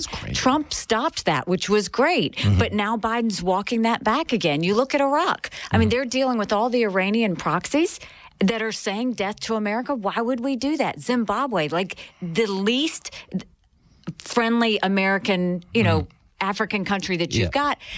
And we're giving them all this hundreds of millions of dollars. It's unacceptable. And then, China, we're giving money for the environment. Come on. It's our number one adversary. And you're going to give money to the environment. Communist Cuba. We call we named them a terrorist organization, yet we're giving them money. And all of these things, it doesn't make sense to give money like that. We should be strategic. Stop trying to buy friends. You can't buy friends with money. It doesn't work. No, I agree. We're talking to Nikki Haley in studio, Republican candidate for the White House. And listen, people appreciate you saying it. When I give the world advice about money and then they see this sport coat, they're like, all right, no. You know what I mean? No one wants to hear my financial advice as a guy who dresses the way I do on TV. But coming from you, it does. It carries a lot of weight. Another thing I wanted to talk about as it pertains to money is the fact that today the Supreme Court may rule on student loan forgiveness.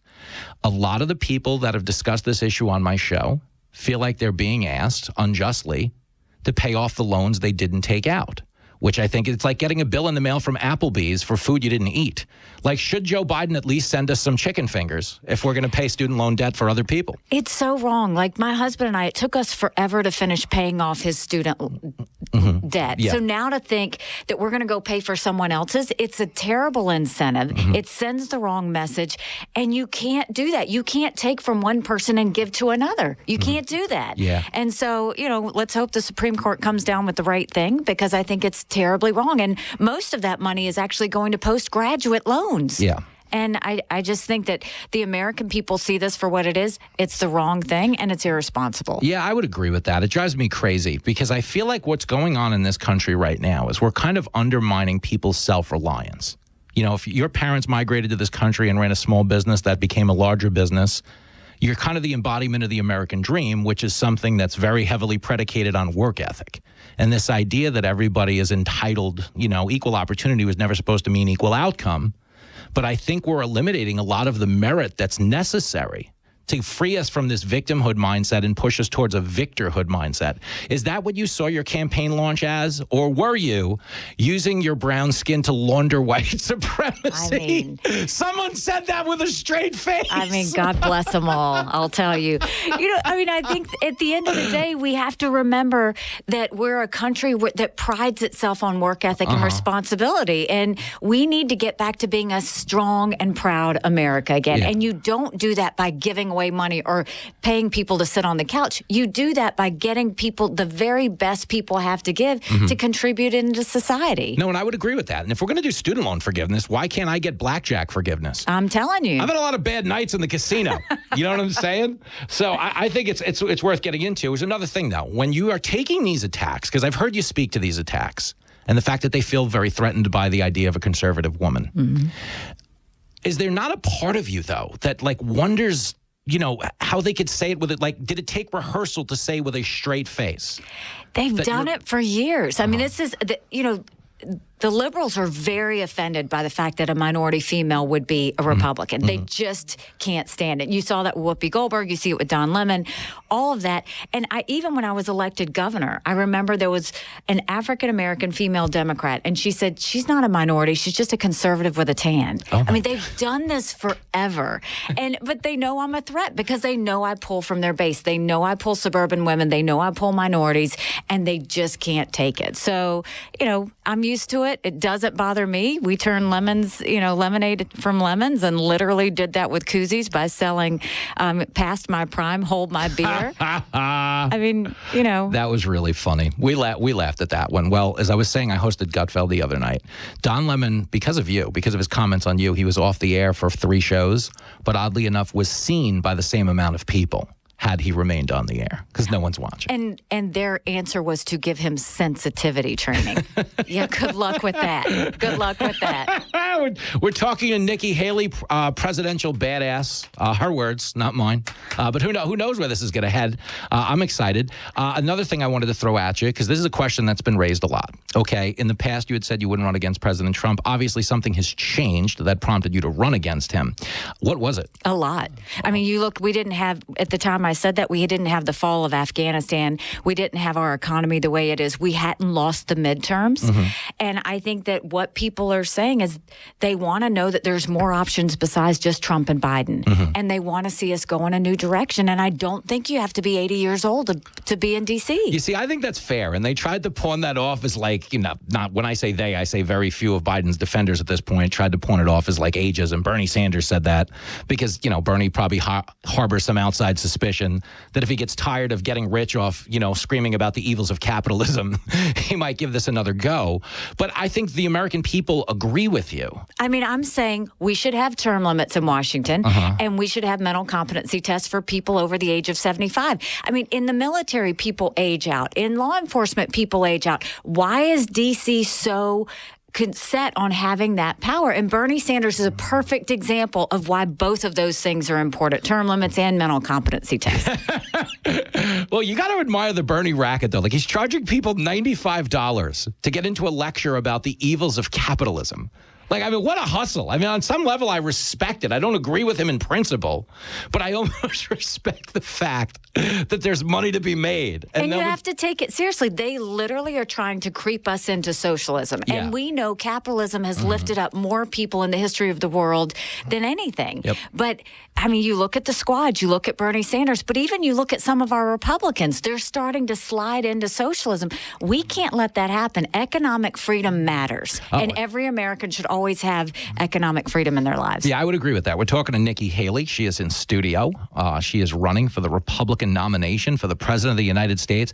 Is there any point of that? Because, like, my life's crazy. I used to be a cab driver. Now I'm on TV all the time, on the radio with you. It's crazy. And I try to hit these measuring moments where I'm like, wow, you're doing this.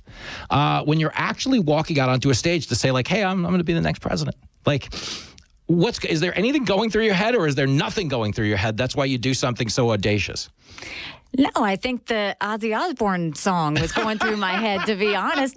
But I don't think of it like that. Like, I think that's the wrong way to look at it. Because what you're doing is you're running to serve the people, right? You're running to go and right a ship. And I think that it's so important that people feel proud about their country again. And I think it's important that they see someone who's willing to do that. I've been a 2-term governor. I know what it means to balance a budget. I know what it means to deal with crises and make decisions. I was, an ambassador, not of one country, but with 192. And I took the kick me sign off of our back. I think it's time that we have that kind of leadership. I think it's time that we get a problem solver in there that's got executive experience and say, let's do this.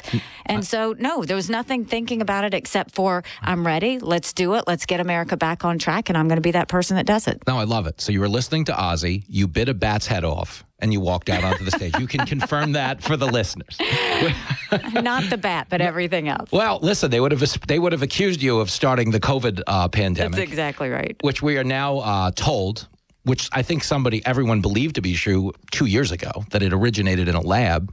How do you deal with China if we reach a consensus point that they kind of leaked this into the world? Maybe not intentionally, but as a President Nikki Haley, How do you hold China accountable given the entanglements in both economies? I mean, treat them as the adversary that they are. And that means when I dealt with China at the United Nations, we had to tell them what we expected of them. You look at the COVID situation, the fact that they haven't been held accountable, I think it came from a lab. I think it wasn't malicious. I think it was an accident.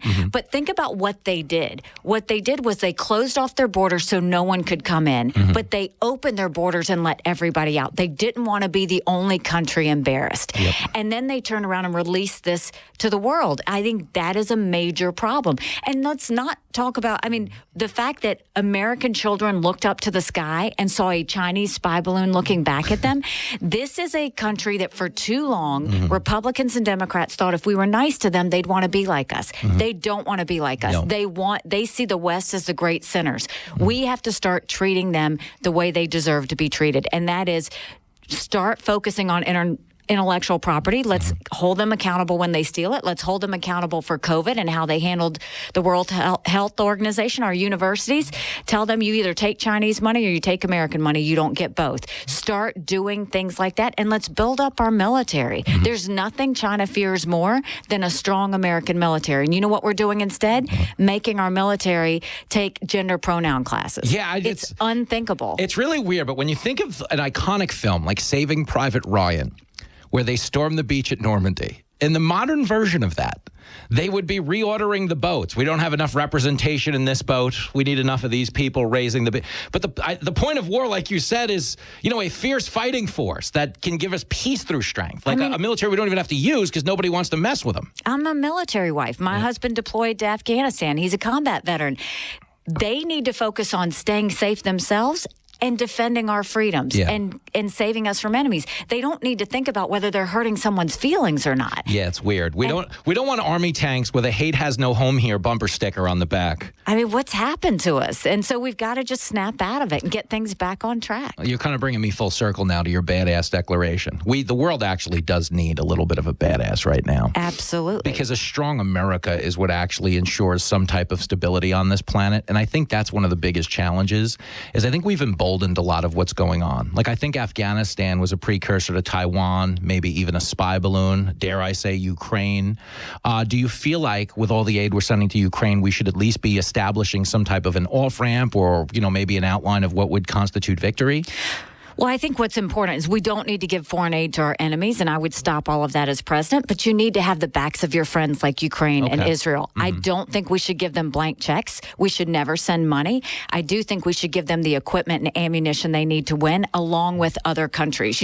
Saudi Arabia just gave $400 million to Ukraine. We need more to help Ukraine because it's a war we have to win. Yeah. This is a war about freedom. If Ukraine falls, Russia has said Poland and the Baltics are next, and then you've got a world war. Our job is to prevent war, not to start war, and that's what's going to happen if we get a strong military. Okay, fair. Last question. Are you going to fire your publicist for booking you on the show? Not at all. I'm going to ask her when we're coming back. Stop it, Nikki Hill. Just buttering me up.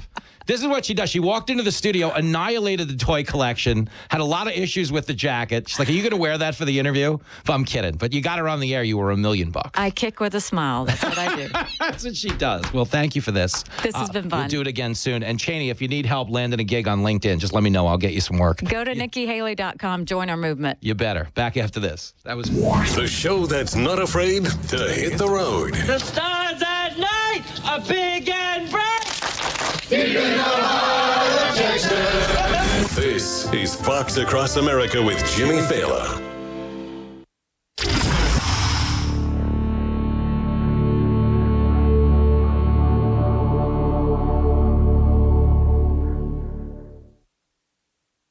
Paid for by government.com. Did you hear? A recent stash of $20 gold Liberty coins from the 1800s has been found. These gorgeous gold coins are as bright and shiny as the day they were struck in the late 1800s, and less than 50 of these gold coins are available. Coin experts are calling this gold find an incredible opportunity. Call 1-800-560-6468, and you are guaranteed a $20 gold Liberty coin minted by the U.S. Mint in the 1800s. But with extremely limited availability, you must call now. now. These gold Liberty coins from the 1800s are still in uncirculated condition. That is history you can hold in your hand. To learn more, call 1-800-560-6468. Call now and you'll receive a free American Coin Collector's Bonus Package, a $75 value free with every order. Call 1-800-560-6468 now to secure your $20 gold Liberty coins dated from the 1800s before they sell out. That's 1-800-560-6468. Paid for by Christian Care Ministry. Let's be real. Retirement is expensive, and inflation is making it even harder with the cost of everything going up from pet food to a dozen eggs.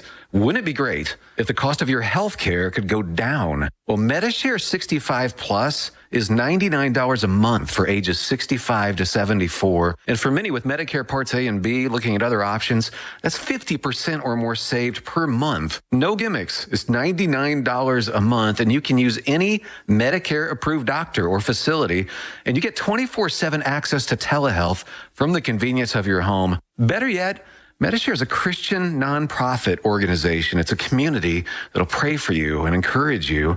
And since we've cut out the middleman, you get to keep the savings. Call now. You can learn more about Medishare 65 Plus. Here's the number: 844-SHARE-65. That's 844-SHARE-65. 844-SHARE-65. Hi, this is Christy Kinghorn with Buffalo Realty, talking about 205 Wallace Creek Road near Buffalo on 40 acres. This 4-bedroom, 3-bath home is move-in ready, has spectacular views, kitchen has tile floors, granite countertops, open living room has vaulted ceilings with glass doors leading out to the large deck. Master bath includes 2 vanities and a jet tub plus a separate shower. Call me, Christy Kinghorn at Buffalo Realty, connecting people with property. Prime Rate Motor, they recently had a customer stop in that inherited a vehicle and wanted to use it as a trade-in on a first car for their daughter, who actually drove the old Blazer into the dealership. Prime Rate's team went right to work showing the soon-to-be college student what her parents had in mind, but she had her eye on the baby blue crossover. In the end, she drove out in the baby blue crossover, which gets great gas mileage and is a safe car for back and forth to Laramie. Problem solved here at Prime Rate Motors and Super Trailer Store, 2305 Coffeen Avenue in Sheridan. Delicious McDonald's deals are now more fun, more accessible, and better than ever through the McDonald's mobile app. The app is now the only place you can earn My McDonald's reward points on every McDelivery order. Plus, you can get those free McDonald's rewards you earn delivered too. Just order, relax, and enjoy. McDonald's will bring your faves to you. Just go to the Google Play or Apple App Store and download the new McDonald's mobile app and start saving. Download it now. McDonald's, Sheridan, Buffalo, and Gillette. This public service announcement sponsored by Pilch Engineering, serving Sheridan and Johnson counties. LifeLink of Sheridan County delivers peace of mind. Do you or a loved one have concerns regarding medication dispensing? LifeLink offers a solution that dispenses medications at pre-programmed times from pre-filled cups. The dispenser alerts when it's time to take medication and can contact a caregiver if a dose is missed. For more information on LifeLink, call Terry at 307-751-93. From the Wyoming Corporate Office Studio, Mark Levin is weekdays at 4 on News Talk 930 and 103.9 FM.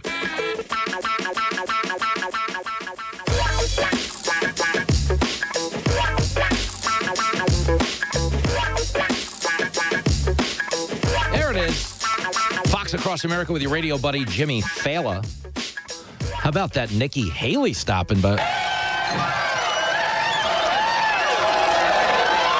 I would tell you from you to me, obviously there's a long way to go in the nominating contest. You'll hear from the Trumps, the DeSantises. You've certainly heard a lot of Tim Scott on this show. You've heard Mike Pence on the show. Anybody who's going to get in the race, we'll talk to. Mike Pompeo, of course. The thing about meeting people that I'm always trying to relay to you. Like, you know, when I told you I went to the White House Correspondents' Dinner and I met all the White House people and the media people, and I always like to give you a feel for what the person is like behind the politics. That's kind of like my big thing. You know, who means it, what they're like. Are they nice off the air? Are they jerks off the air and nice on the air or in between? Nikki Haley, actually, of all things, She deserves credit for this. Like, I do comedy for a living. Okay, I host TV shows. I host radio shows. I go on the road. I'm in Seattle this week. 1,000 people going to come see me. I'm used to talking smack to people. It's what I do. It's how I pay my rent. Okay. Nikki Haley walked into the studio when we were off the air and just started insulting everything. Like, it was funny. She wasn't mean. She ripped up the toys. She got into my jacket. Started talking to me about things I said on Gutfeld the other night. It was actually like really funny, like legitimately very funny, like the kind of like ball busting that I grew up around in a comedy club. You know, when we started out doing comedy in the city, no one was worried about feelings. They were just funny. The first time I ever did a set at the Comic Strip Live, as I was signing out for the money, the late, great Vic Henley goes, "You're going to take the money for that performance?" With like a straight face. I was like devastated, and he was obviously joking. It's a way of telling you belonged, and I guess that's what Nikki Haley did. She was saying I belonged. Oh, come on. This is a special alert to all Americans who own a vehicle with less than 200,000 miles with an auto warranty about to expire or with no warranty coverage at all. Due to a decline in the economy, CarShield is announcing a low-cost month-to-month vehicle protection plan that is now available to the public to save any driver out-of-pocket expenses on future auto repairs. Call now to find out how you can pay almost nothing for covered auto repairs. Yes, you heard that correctly. Pay almost nothing for covered auto repairs. An open phone line has been established for all drivers to call for a free quick quote. Call 800-251-8381 now. Drivers who are covered will not have to pay for covered repairs again. This protection plan is at an all-time low. Additionally, drivers who activate this vehicle protection today will also receive free roadside assistance, free towing, and car rental options at no additional cost. Call us for your free quick quote today. 800-251-8381. That's 800-251-8381. What do you have to lose? Call 800-251-8381. That's 800-251-8381. Here's a look at your SheridanMedia.com forecast. Chance for scattered snow showers today, otherwise overcast skies. Daytime highs approaching 37, winds out of the northwest, 15 to 20 miles per hour. Partly cloudy skies tonight, chance for snow showers, lows dip down to about 8 above. Chance of snow again tomorrow, highs around 29, overcast skies. A dusting of snow today. I'm meteorologist Paul Trombley. Currently, it's 21 degrees. You have a new prescription to be filled, but where should you go? Hi, this is Vandalyn Meyer with Hospital Pharmacy West. Visit us and see what a local hometown pharmacy is like. Keeping all your prescriptions in one place makes it much easier for you, and knowing your medication history helps our pharmacists answer your questions. We look forward to seeing you at Hospital Pharmacy and Hospital Pharmacy West. Hometown pharmacy, hometown care at Hospital Pharmacy West. From the Wyoming Corporate Office Studio on 103.9 FM and News Talk 930. KROE, Sheridan. Long day already at the U.S. Supreme Court. Lisa Brady, Fox News. Some advocates camped out overnight before today's arguments on President Biden's plan to forgive some student loan debt. We are not going to rest until every single person who has student debt is freed from that and is able to have opportunity in this country. Minnesota Democratic Congresswoman Ilhan Omar among the progressives criticizing Republican-led challenges to the debt relief. The administration using the HEROES Act passed after 9/11 as the basis for loan forgiveness, but plaintiff's attorney Michael Connolly says the law doesn't allow wholesale changes every time there's a national emergency. It essentially would be allowing the executive branch to go in and rewrite statutes after the fact, and the executive branch doesn't have that power. He represents two people who say they were unfairly left out of the relief program, which remains on hold while the legal fight continues. The High Court must first decide whether any of the plaintiffs have legal standing to sue. The now retired top infectious disease specialist Dr. Anthony Fauci isn't convinced about the origin of COVID after a reported Energy Department assessment that it most likely started with a lab leak in China. Well, I think the first important thing is that we must all keep an open mind as to all possibilities. Fauci telling the Boston Globe he hasn't seen any data for a lab leak, but has seen peer-reviewed journals saying it was a natural occurrence. The White House says the president is committed to getting to the bottom of it. China is accused of predatory investing. At a House hearing. When the PRC's state-controlled entities put money into projects, they often bring their own workers rather than create local jobs and show little respect for community, environmental, or labor standards. Scott Nathan, CEO of the U.S. International Development Finance Corporation, at one of several hearings happening in Congress on a variety of threats posed by China. America is listening to Fox News.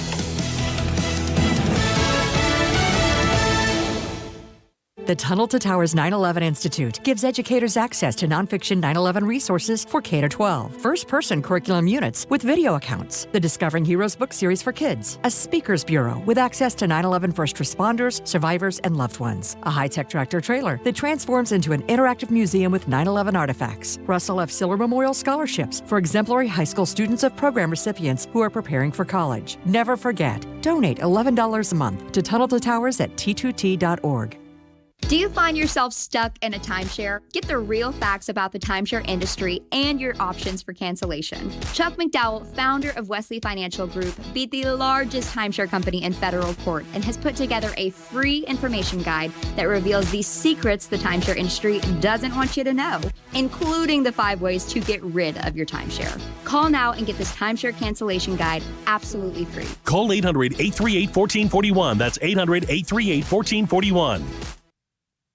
It's Election Day in Chicago, where Mayor Lori Lightfoot has 8 challengers, and rising crime is a top issue. After casting her ballot, the mayor made it clear the candidate she is most concerned about is the former head of Chicago schools, Paul Vallis, and she's worried the other 6 black candidates in the race will dilute the black vote and hurt her chances at making it into the top 2. I'm the only one that has the chance and the opportunity and the certainty of beating back Paul Vallis. The only viable candidate of the black candidates that are on the ballot is me. Her other top competition is Brandon Johnson, the Cook County commissioner who previously supported defunding the police and who has the full backing of the politically powerful Chicago Teachers Union. Fox's Garrett Tenney in Chicago. If no one breaks 50%, the top 2 vote getters would go to a runoff in April.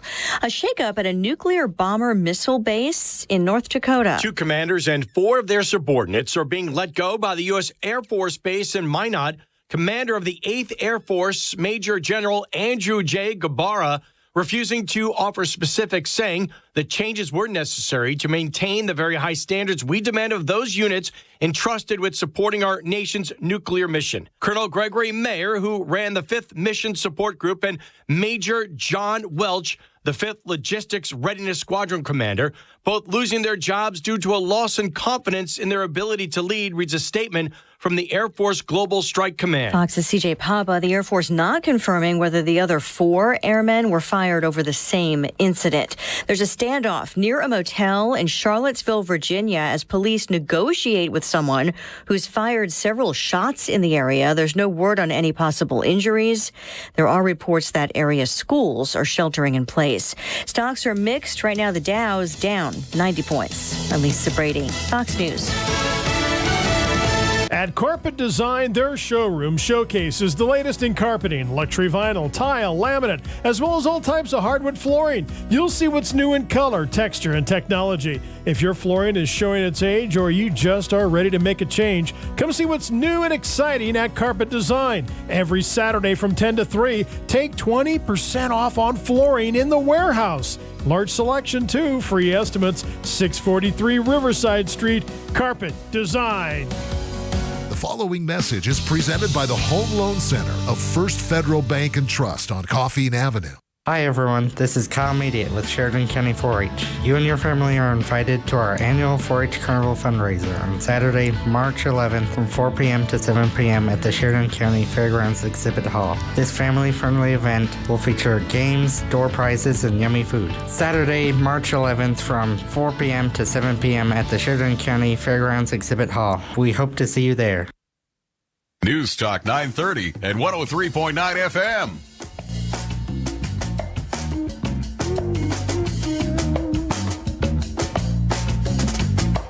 Live from everywhere USA, it's Fox Across America with Jimmy Fallon. Oh, girl.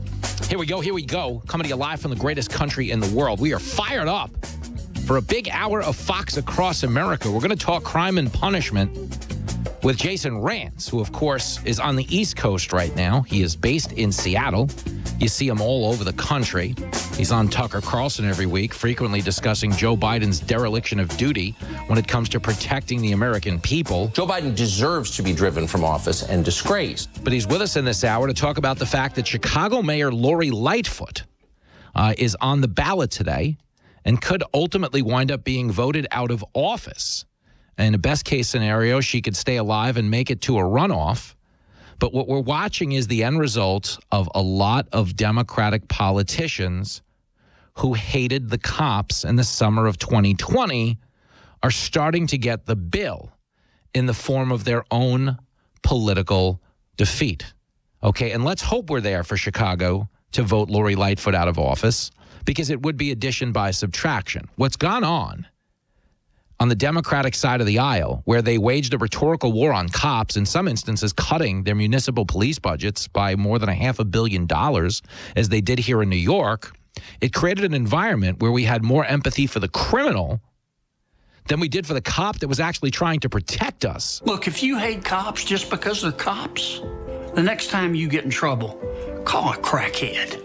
And the point being is the casualty of all of that were the good men and women of these communities that are being terrorized by violent criminals who are getting out of jail because of woke bail reforms. Okay, that's the issue. Everything woke turns to totally.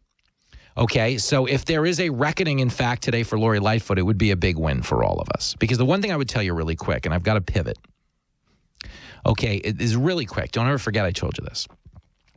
When you let people out of jail in the name of racial equity, you harm the race you claim to protect. Correctamundo. Why do I say that? Because 90% of violent crimes are committed against members of the same exact race. That's true. That is true. So if 90% of violent crimes are going to be committed against a member of the same exact race, if you're letting a violent criminal out of jail in the name of some type of equity agenda, the high rates of criminal recidivism mean they are likely to go ahead and harm a member of the same race.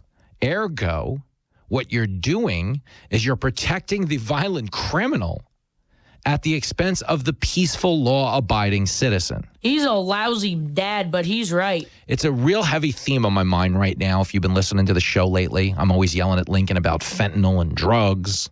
I'm always screaming and yelling about how we have to support the cops.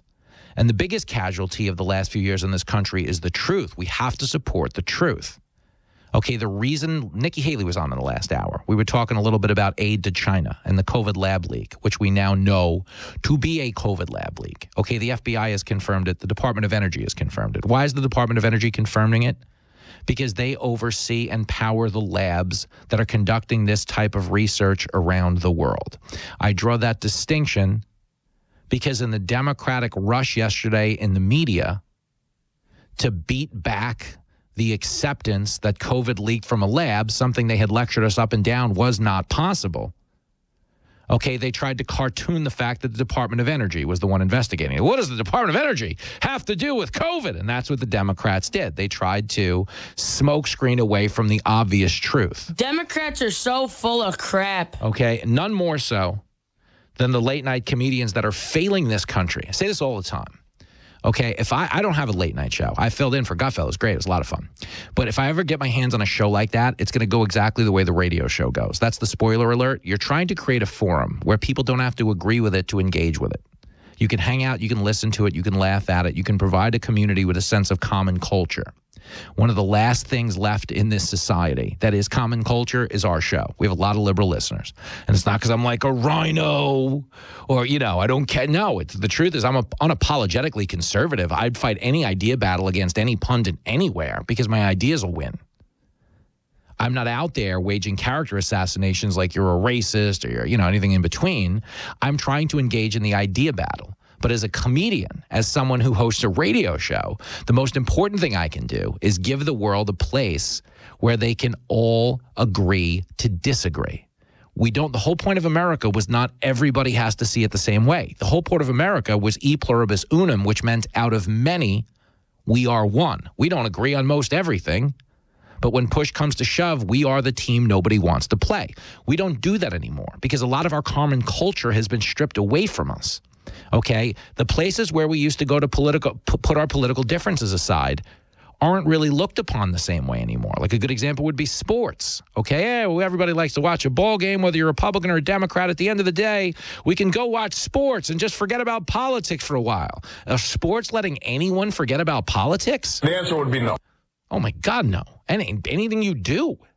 Okay, me and Lincoln played Madden last night. By the way, we played Madden last night, and I would like to submit to I kicked his ass in Madden. Shut your mouth. No, but I need credit because I was like 0-4 over the weekend. I got killed. I need credit for the one win. I want the credit. But me and Lincoln sit down and play Madden last night, and we're playing Madden. 84% of the players on the field are black. That's great. Hooray. We just want to play football. We don't care what your skin color is. But every time we make it into the end zone, we're greeted by a banner that says end racism. We're greeted by the coexist banner. We're greeted by all of these identity politics mile markers that have nothing to do with football and everything to do with implementing a left-wing agenda into the lives of people who consume football. So we lost sports as common culture. It's not a place to put political differences aside. Comedy used to be a place to put political differences aside. We no longer have that because a lot of the late night shows are now activists masquerading as comedians. When you listen to Colbert, you get a lot more applause than you do laughter. Why? Because they agree with the point he's making, but they don't actually find any of it to be funny. That's the problem. Okay? And the issue there is you ultimately wind up losing what should be a common culture forum for people to put their political differences aside and laugh at the news, because the only news Colbert wants to poke fun at is news that could potentially benefit the Republicans. You have a good eye, my man. And that also cheapens comedy, with the reason being is comedy jokes, they're supposed to be a trap door. Okay? You're supposed to open the door right under the audience's feet so they fall down the chute. They don't see the trap door opening. That's why it's got to be delivered well. That's why it's got to be worded right. That's why the syllables count. But most importantly, that's why the unpredictable sensibility has to count more. You've got to be willing to take shots at everything. When you're out there pushing a partisan agenda, you become very predictable as a comedian. And because Hollywood made it the law that you have to bash Trump at least 12 times a monologue, he ultimately wound up alienating, the comics anyway, the Colberts, the Kimmels of the world, ultimately wound up alienating conservatives that might typically frequent their show because it just became boring and predictable. And there's no better example of comedy being derelict in its duty to unite the country than Stephen Colbert, who's just, an orphanage on fire on Christmas Day is funnier than Stephen Colbert. Here he is, on the Late Show last night, trying to beat back the narrative that the Department of Energy has issued an edict saying COVID originated in a lab. It's clip 6. The Department of Energy released a new report saying a lab leak is the most likely origin of the COVID-19 pandemic. Well, there it is. Chinese wet markets, you're off the hook. Let's order a round of pangolin poppers for the table. I love a nice plate of wet apps. Now, if you're can we get some civet fingers, please? Now, if, like me, you're wondering why the Department of Energy is the one making this judgment, it's because that agency oversees a network of U.S. national laboratories, some of which conduct advanced biological research. No. Bad energy department. No biolabs until you finish building your electric car charging stations. Stay in your lane. That was absolutely dreadful. Okay, and understand, Colbert goes on to claim that they issued a degree of low confidence in their finding, when in fact, the actual Department of Energy's edict said they were in a state of low confidence that COVID originated through human transmission from an animal to a human. Wow! Okay, and what is Colbert trying to do there? He's just trying to deny the right a win, because the right's been saying, hey, it happened in a lab. It happened in a lab. It happened in a lab. And they've been saying it happened in a lab. Why? Because it happened in a lab. Everyone knows it happened in a lab. In fact, there was a time where it was acceptable to say on Colbert it happened in a lab. Here is Jon Stewart, your former Daily Show host, on Colbert's show as a guest, explaining how obvious it is to the world that it happened in a lab. It's clip 5. There's a chance that this was created in a lab. There's an investigation. A chance? Well, oh my if there is God. evidence, I'd love to hear it. There's a novel respiratory coronavirus overtaking Wuhan, China. What do? Oh, you know who we could ask? The Wuhan Novel Respiratory Coronavirus Lab. The disease is the same name as the lab. How did that happen? Maybe a bat flew into the cloaca of a turkey and then it sneezed into my chili and now we all have coronavirus. Like, come on. I mean, dude. But think about that. Oh, gee, guys. There's a virus that's making the rounds in a town where there's a laboratory that studies this very virus.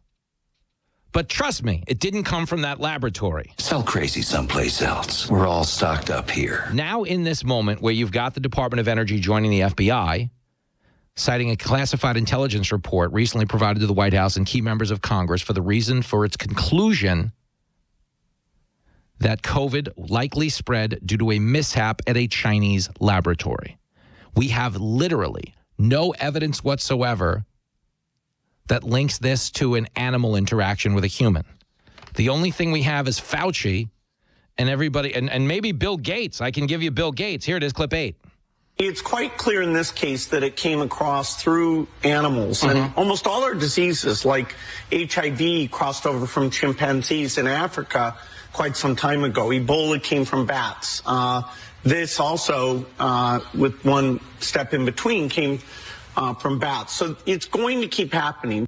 You don't have a clue. He has no idea. It didn't come from bats. The reason they were saying it came from bats is because Trump was reading the world its truth. China is our enemy. China and the World Health Organization misled us over the ability of this virus to spread from person to person. It's coming. China has closed their borders, but they're letting their citizens travel the world so they can spread this virus.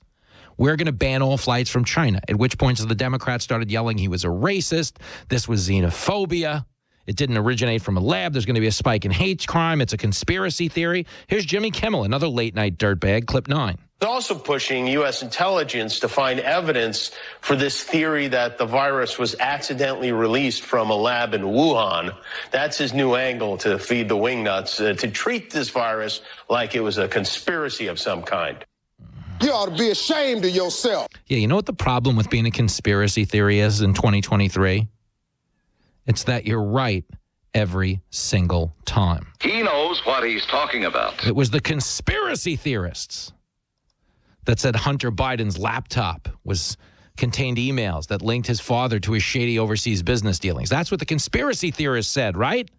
And what did we find out? The conspiracy theories were right. It was the conspiracy theorists that said the vaccine didn't stop transmission. And they're like, oh, get out of here with your junk science, you conspiracy theorists. But they turned out to be right. Do you understand? And on. This goes on for days. COVID originated in a lab. Come on with that debunked conspiracy theory. Get out of here with that crap. That's what they said to Tom Cotton. Do you remember? In 2020, when Tom Cotton went to publish his op-ed about COVID originating in a lab, they were like, oh, there's going to be hate crimes. Here it is, clip 11. The only conspiracy here was a conspiracy of silence among the left in America, whether it's the liberal media that was trying to silence me and others making these basic points, or Democratic politicians like Joe Biden and Nancy Pelosi saying we're racist or nativist or xenophobic. Then you had MSNBC and CNN and all the rest piling on. And then you have people, in the government like Tony Fauci, as you were pointing out earlier, adding more fuel to this conspiracy of silence, trying to squelch all dissent about the party line. And I want to remind everyone that both of these points were just basic common sense. Anyone could look at the facts on the ground in Wuhan and say, this virus most likely came from that lab. But you weren't allowed to say anything. They were trying to silence that narrative because anything became a line of attack in an election year. Well, Trump says it came from a lab. We got to say it didn't. We'll say there's hate crimes. Trump's calling it the Wuhan virus. We got to say you can't say that. even if we called it that ourselves. The Wuhan coronavirus has now surpassed the 2003 SARS outbreak in the number of lives it's claimed. They're under quarantine out of concern that passengers and crew were exposed to the Wuhan coronavirus. And this breaking news just into CNN. The official death toll from the Wuhan coronavirus in China's Hubei province has now risen to 780. But you can't call it the Wuhan virus because that's racist. That's what they said. But why was everyone previously calling it the Wuhan virus? Because they all knew it came from Wuhan. You're absolutely right. The show that leaves you without hope or change. I'm telling you, man, this stuff will poison your mind. This is Fox Across America with Jimmy Fallon.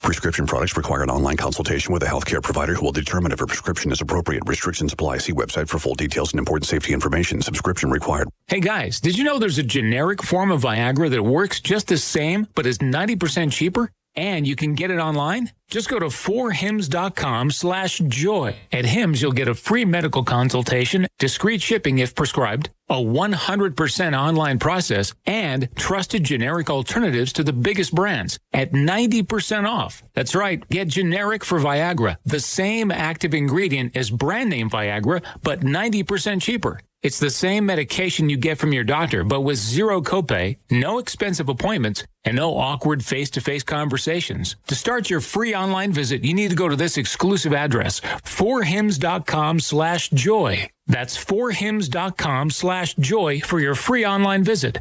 FORHIMS.com/JOY. The steak experts at Omaha Steaks are helping you spring into something delicious with their semi-annual sale. Grab all your favorites at 50% off, like tender steaks, ocean fresh seafood, air-chilled chicken, and more. Plus, use promo code HOT at omahasteaks.com at checkout for an additional $30 off your order. Get fired up and spring into something special. But hurry, 50% off site-wide is only for a limited time. Visit omahasteaks.com. Use code HOT at checkout for an additional $30 off during their semi-annual sale today. Minimum order may be required. What do you mean he went searching for fresher powder? We have full classes today. Instructor down at Vesper Ski School. Toward each other to snowplow, honey, not away. She needs more ski instructors to slalom through the day-to-day. Pizza, fries. Whoa, really? No, pizza.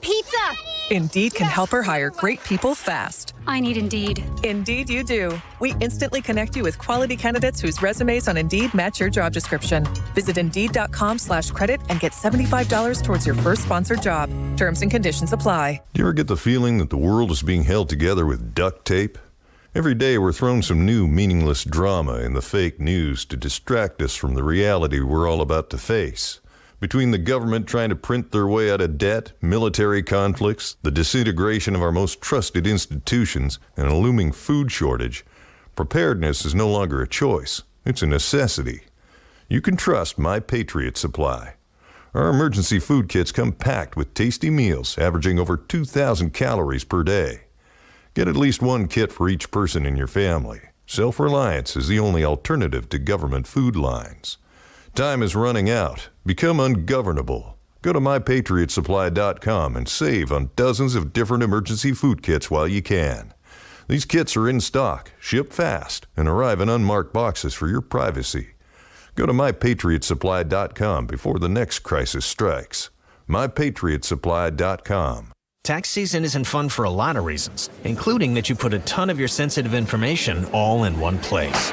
All right, I call to order this annual meeting of Sean's sensitive info. Sean's home address, are you in attendance? Present. Sean's social security number? Right here. But that also means, especially during tax season, it can be dangerously easy to steal your identity. Sean's account info. Hey, anyone seen account info? Not me.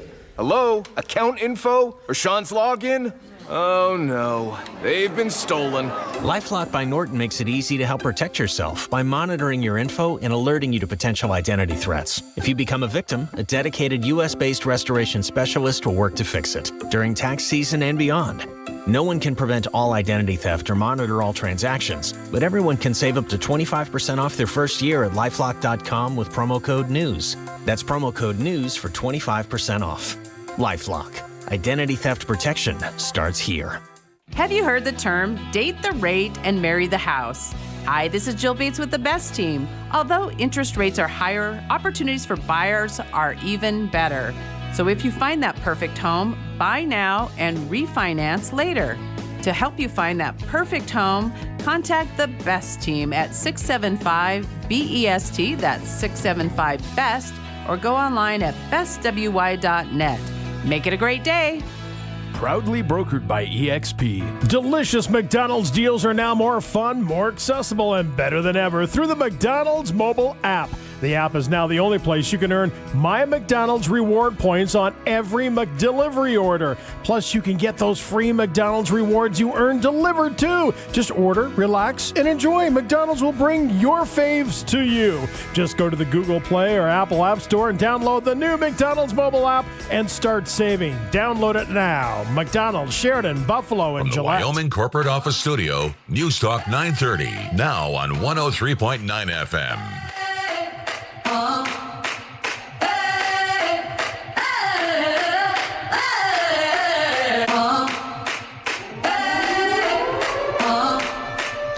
It is Fox Across America with your radio buddy, Jimmy Fallon. Going to be talking to my man, Jason Rantz, in the next break about all things America.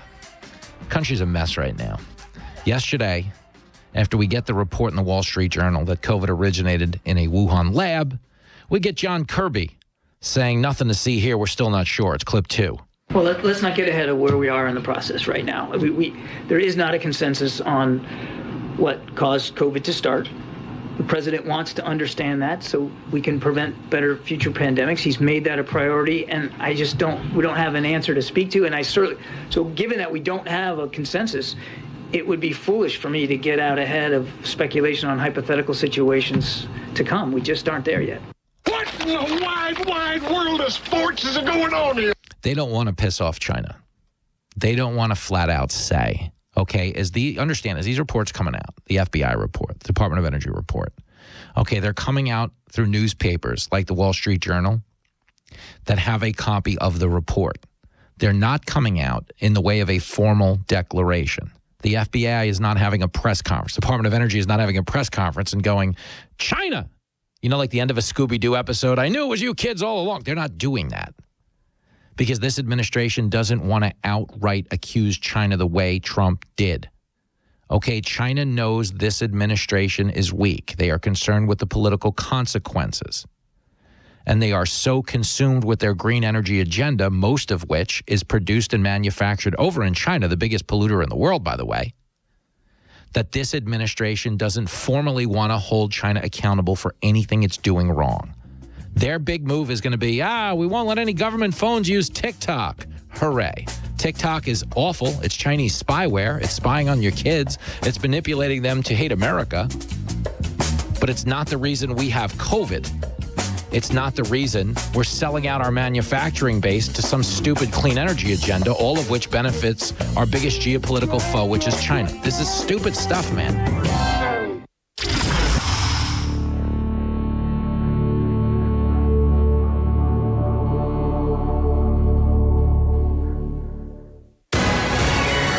From the Sheridan Media Newsroom, I'm Trevor Jackson with SheridanMedia.com News. Wyoming State Representative Cyrus Western spoke with Sheridan Media this week about goings-on at the current legislative session, discussing legislation that may or may not affect those in northeast Wyoming, and especially here in Sheridan County. He talked specifically about the capital construction bill, which will affect the county through Sheridan College. We still have yet to consider the capital construction bill, and that's a piece of legislation that authorizes and funds construction projects that are publicly funded around the state, whether they are for a state agency, whether they're for a K-12 school district, or for a community college. There's actually some money in there for funding for Sheridan College, and so that's something that's important that we get through because our college is growing. Western said Senate File 146 currently is being debated in the House and important to the college and Sheridan County. County commissioners have approved a memorandum of understanding between the Sheridan County Emergency Management Agency and Sheridan County School District Number 3 for a working mutual aid relationship. Commission Chair Christy Haswell explained the agreement in more detail. This is an MOU between School District Number 3 and the Sheridan Emergency Management Agency, just to support each other in emergency management planning, response, and recovery programs. So it's an agreement to allow the school district to let emergency management use buildings and property owned by the district for either, natural or man-made emergencies or disasters. And they will also provide shelter for people. Also, an update of the sheltering plan can be seen online today. They also provide busing staff and vehicles, if available, to coordinate evacuation operations for people that are displaced. Weather for the Sheridan area today, look for upper 30s this afternoon. Overnight lows will be single digits. Temperatures around 30 on Wednesday. Thursday, temperatures back in the mid to upper 30s. And we'll see temperatures remaining in the 30s on Friday, Saturday, and Sunday. For the latest news, weather, and sports, join us online at SheridanMedia.com. I'm Trevor Jackson. You're up to date. Did you know that Sheridan has some of the most advanced surgical technology in the country? Sheridan Memorial Hospital's state-of-the-art Da Vinci robotics system allows our highly trained team of surgeons to perform above and beyond traditional methods, offering a shorter hospital stay, less pain, and reduced recovery time with a safe, minimally invasive procedure. Learn more at SheridanRoboticSurgery.com. Sheridan Memorial Hospital, award-winning healthcare right here at home. Hi, it's Steve Mann. Have you heard the commercials for the Mark Patrick Stop Smoking seminars? And they said only $49.99 and it could work for you. So I thought, that's not even a week's worth of smoking. So I went. And guess what? It did work for me. My friends and family are still amazed. I quit smoking. I didn't have cravings, anxiety, or weight gain. Listen, I don't know how it works, but I know it works because I'm living proof, and it's 100% guaranteed. So what do you got to lose? I'll tell you what you got to lose. A very bad habit. Join Mark Patrick seminars and stop smoking now without cravings, irritability, weight gain, or your money back. Only $49.99 guaranteed. Hypnosis designed to work without anxiety, irritability, or weight gain. For only $49.99, become a non-smoker. That's right. The seminar Wednesday, March 8th at the Ramada in Sheridan. Stop Smoking Seminar, 8 p.m. Weight Loss Seminar, 5:30. Sign up at markpatrickseminars.com.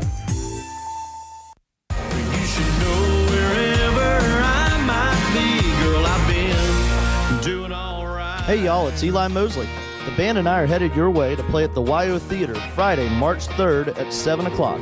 You've heard my music on your local radio station. Now come see us live and come say hi. I'd love to meet you and hope to see you there.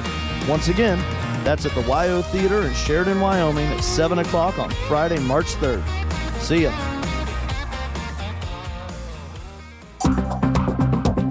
Here's a look at your SheridanMedia.com forecast. Cloudy skies this afternoon with a chance of scattered snow showers. Highs level off around 37. Winds out of the northwest, 15 to 20 miles per hour. Chance for snow showers tonight. Lows level off around 8 above. Partly cloudy skies. Chance for snow again tomorrow. High temperatures reach up to 29. Cloudy skies expected. A dusting of snow today. I'm meteorologist Paul Trombley. Currently, it's 24 degrees. Parker's Glass has been serving Sheridan for over 75 years. Now they have moved to 2765 Heartland Drive. Still the same top-notch service, just from a new location. Parker's Glass is your one-stop shop for new home or window remodel projects, and they offer quality Sierra Pacific windows with the experience and knowledge to make sure all your projects are a success. From custom windows to custom shower doors, Parker's Glass is your #1 glass shop in Sheridan. That's Parker's Glass, now at 2765 Heartland Drive or at 674-7515. News Talk 930 is 103.9 FM.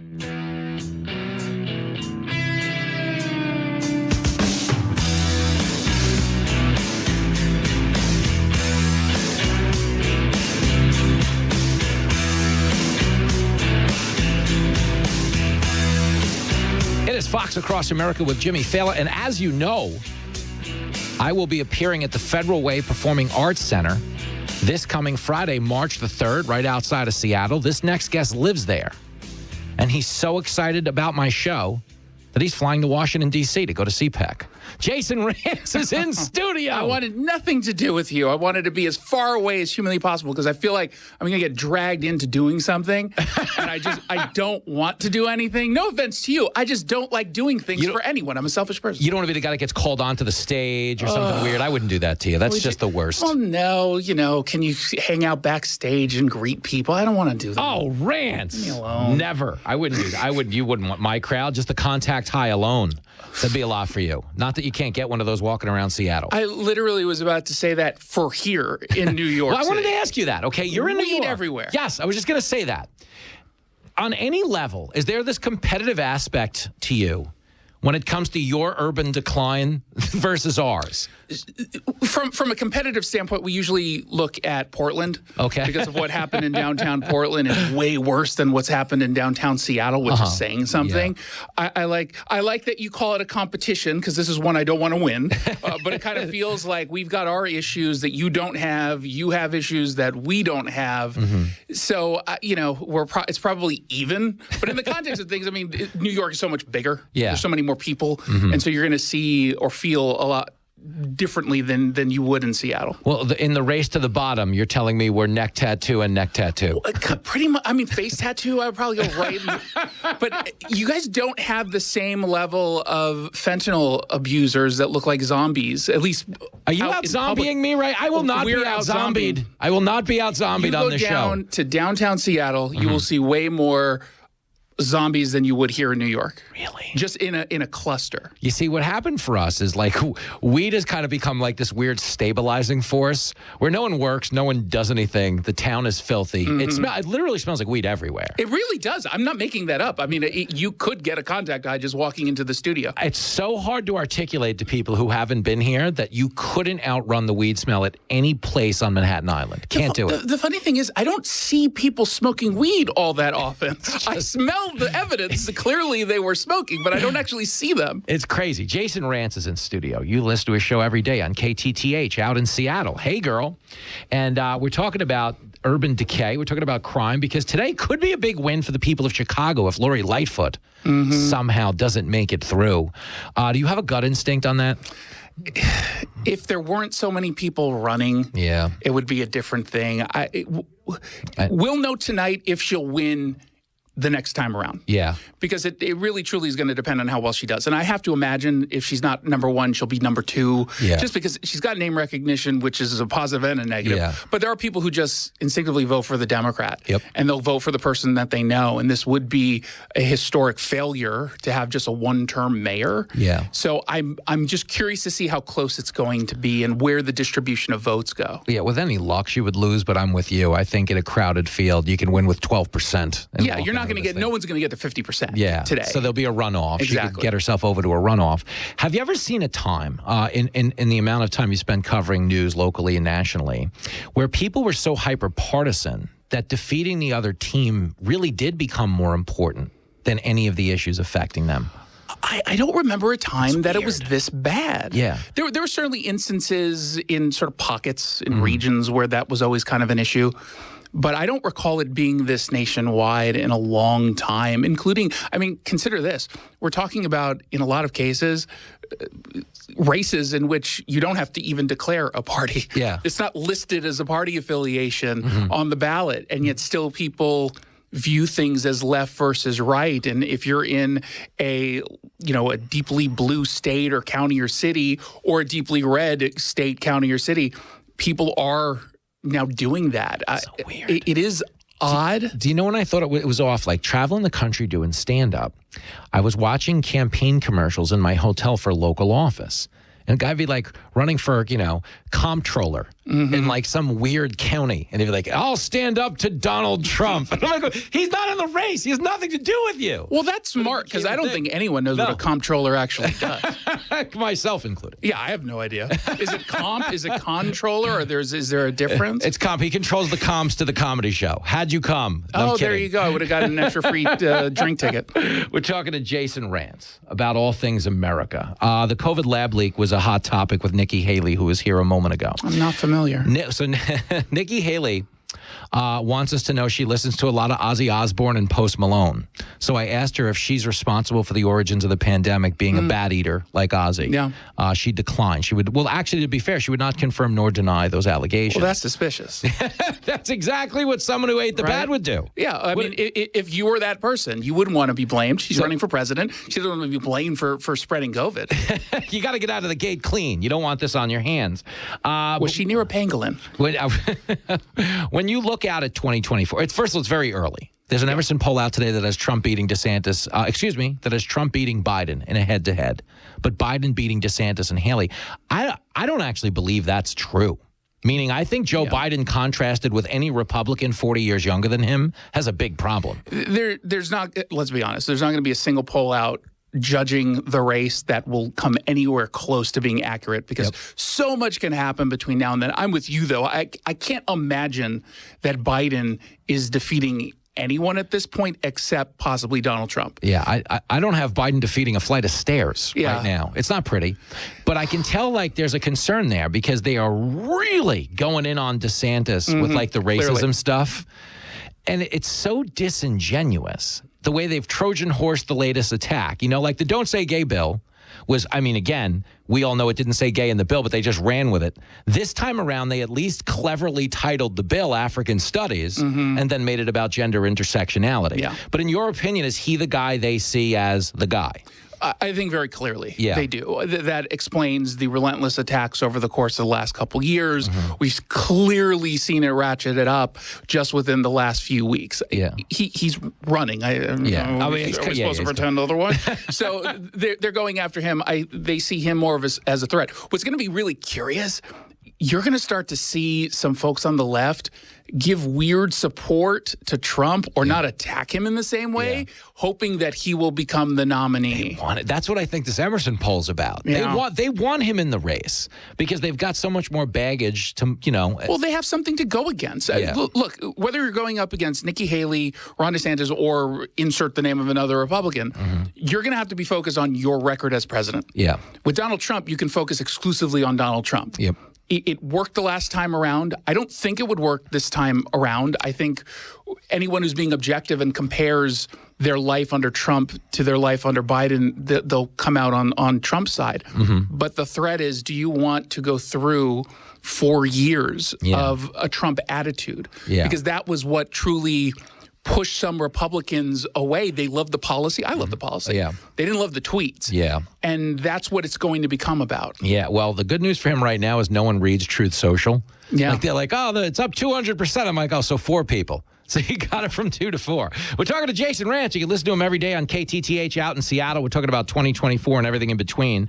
One other thing I wanted to throw at you about that race, though, is there is the scuttlebutt that Biden, being in his late hundreds, might have cause to not run. If that happens, now we're just recklessly speculating. Who is swooping in? Because Kamala Harris isn't getting a nomination in any world. It's totally Pete Buttigieg. It is, right? He's 100% That's hoping. what Kennedy said. Yeah, That's what she said. He thinks he can do it. He can't. He can't run the transportation department. I mean, come on. But he thinks he's the next heir apparent. It's very odd because you would think that Kamala Harris would be sort of throwing him under the bus, and she's not. She should. Yeah. But she's definitely not. And, they probably all think that they can do it. Yeah. I'd like to see Rachel Levine run. Yeah. I'd love to see that as a running mate because talk about historic. Would there be anything better than our first female president not being a female? How did we get here, Rance? How did this become a thing? Do you know how many old clips make the rounds on the internet now? It's become a thing, like a South Park clip, lecturing yesterday we were playing the Monty Python clip from The Life of Brian, 1975, the Fred Rogers clips. How did we just absolutely, we've orphaned biology. We've orphaned objective truth. How did this happen? You can blame, I think, social media because you had a small group of radicals who pretended that they were large in numbers, and it seems like they're large in numbers based on the amount of tweets that they do and the trending topics. And they've convinced people that if you say anything, on the one hand, we're going to bully you, we're going to silence you, we're going to cancel you. And then you have a group of people on the other side who feel like they're morally superior when they take these positions, basically calling themselves a hero. I'm a hero because of how tolerant I am. Look at how tolerant I am. Would you ever date someone who's transgender? Well, I'm tolerant, but would you ever do it? I'm tolerant.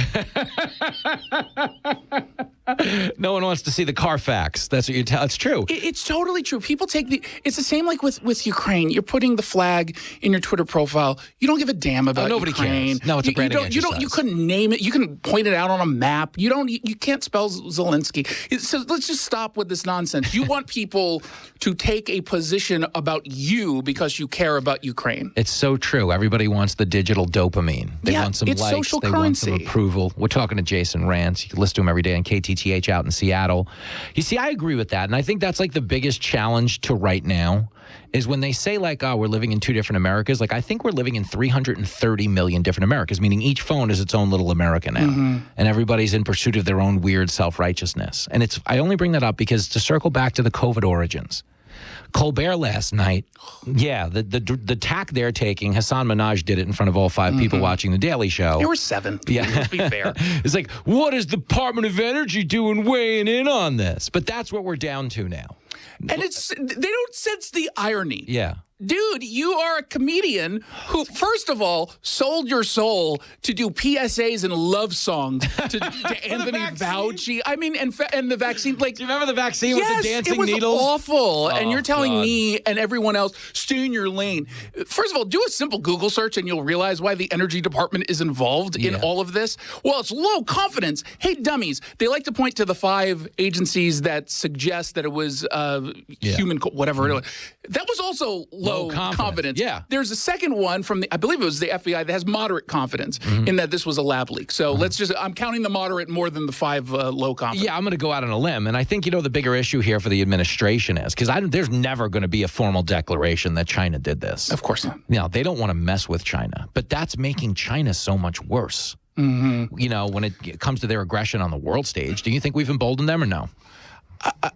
It's hard to say if we embolden them or Biden emboldened them, right? I mean, when you didn't do it. Well, the reason why I say that is that the Chinese tend to, and good leaders in a general sense, tend to look far ahead. China's not worried about what's going to happen with the United States within the next 2 years. They're thinking about who's going to be the next president. And that's how the United States views any potential leader of a foreign country as well. What's going to happen after Putin? What's going to happen after Zelensky? What's going to happen at that point? So I don't know if they feel emboldened yet, but we've certainly given them reason to. Okay. How far they take that, I don't know. Look up and see if you find another balloon in the sky. So you're telling me in like 2032, China already has a file on President Honey Boo Boo? They probably already have the P tape. Jason Rantz for the win. I will see you tonight on the Bottom Line on the Fox Business I'm looking Network. forward to it. It's a 1-2 punch. It's the American people deserve this. I've been saying that the entire day. Because you've behaved horribly, America. You made us do this. We are here to punish you. There it is. Back after this. Great. The critics have spoken. It's a mess. It's a mess. This is Fox Across America.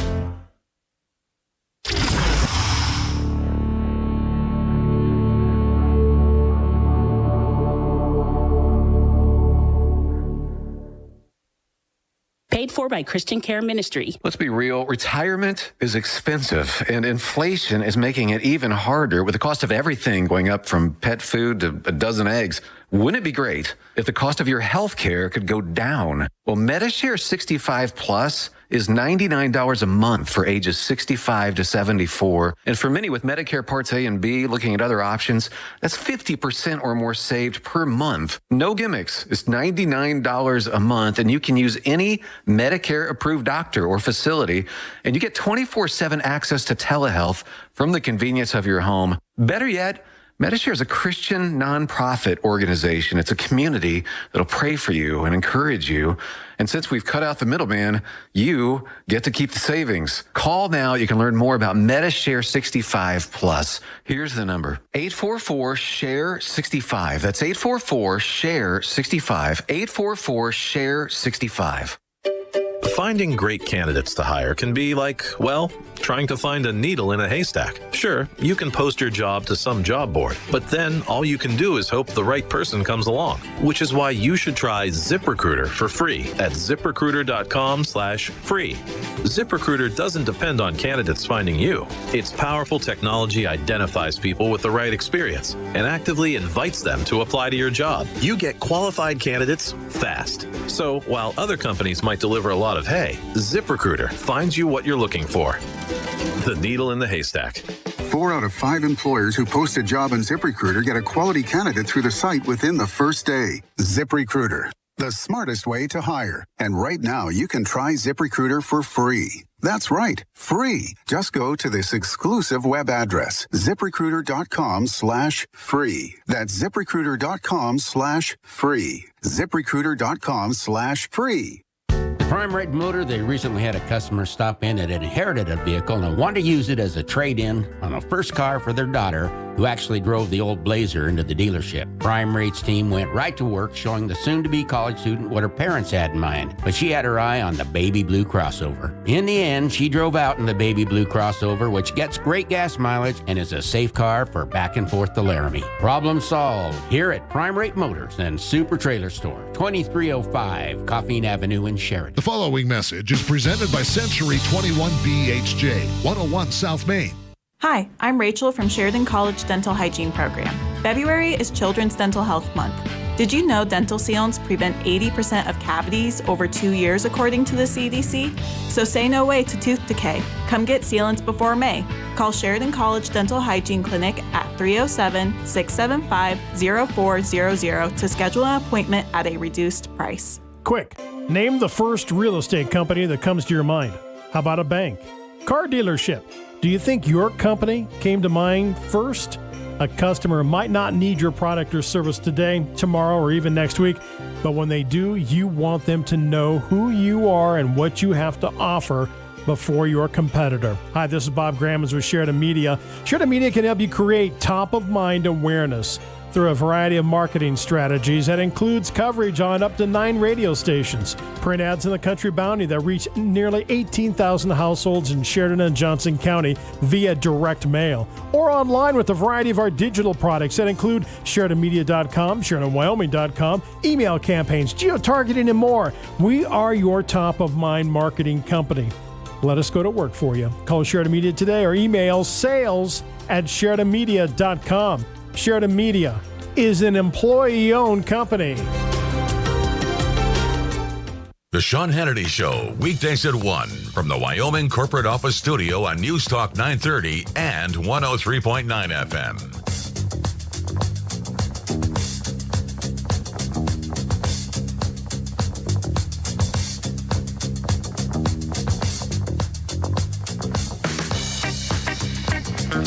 Oh, girl. It is Fox Across America. The main man, Jimmy Fallon, taking the show on the road this week, and I will be at the Federal Way Performing Arts Center out in Federal Way, Washington, just outside of Seattle, and to Compton. Saturday night, I am in Sacramento at the Crest Theater this Saturday night if you're in the area. Then April the 7th, I'm at the Tower Theater in Bend, Oregon. April the 8th at the Egyptian Theater in Boise, Idaho. And then I'm back here on the East Coast, April 21st and 22nd at Bananas in Bergen, New Jersey.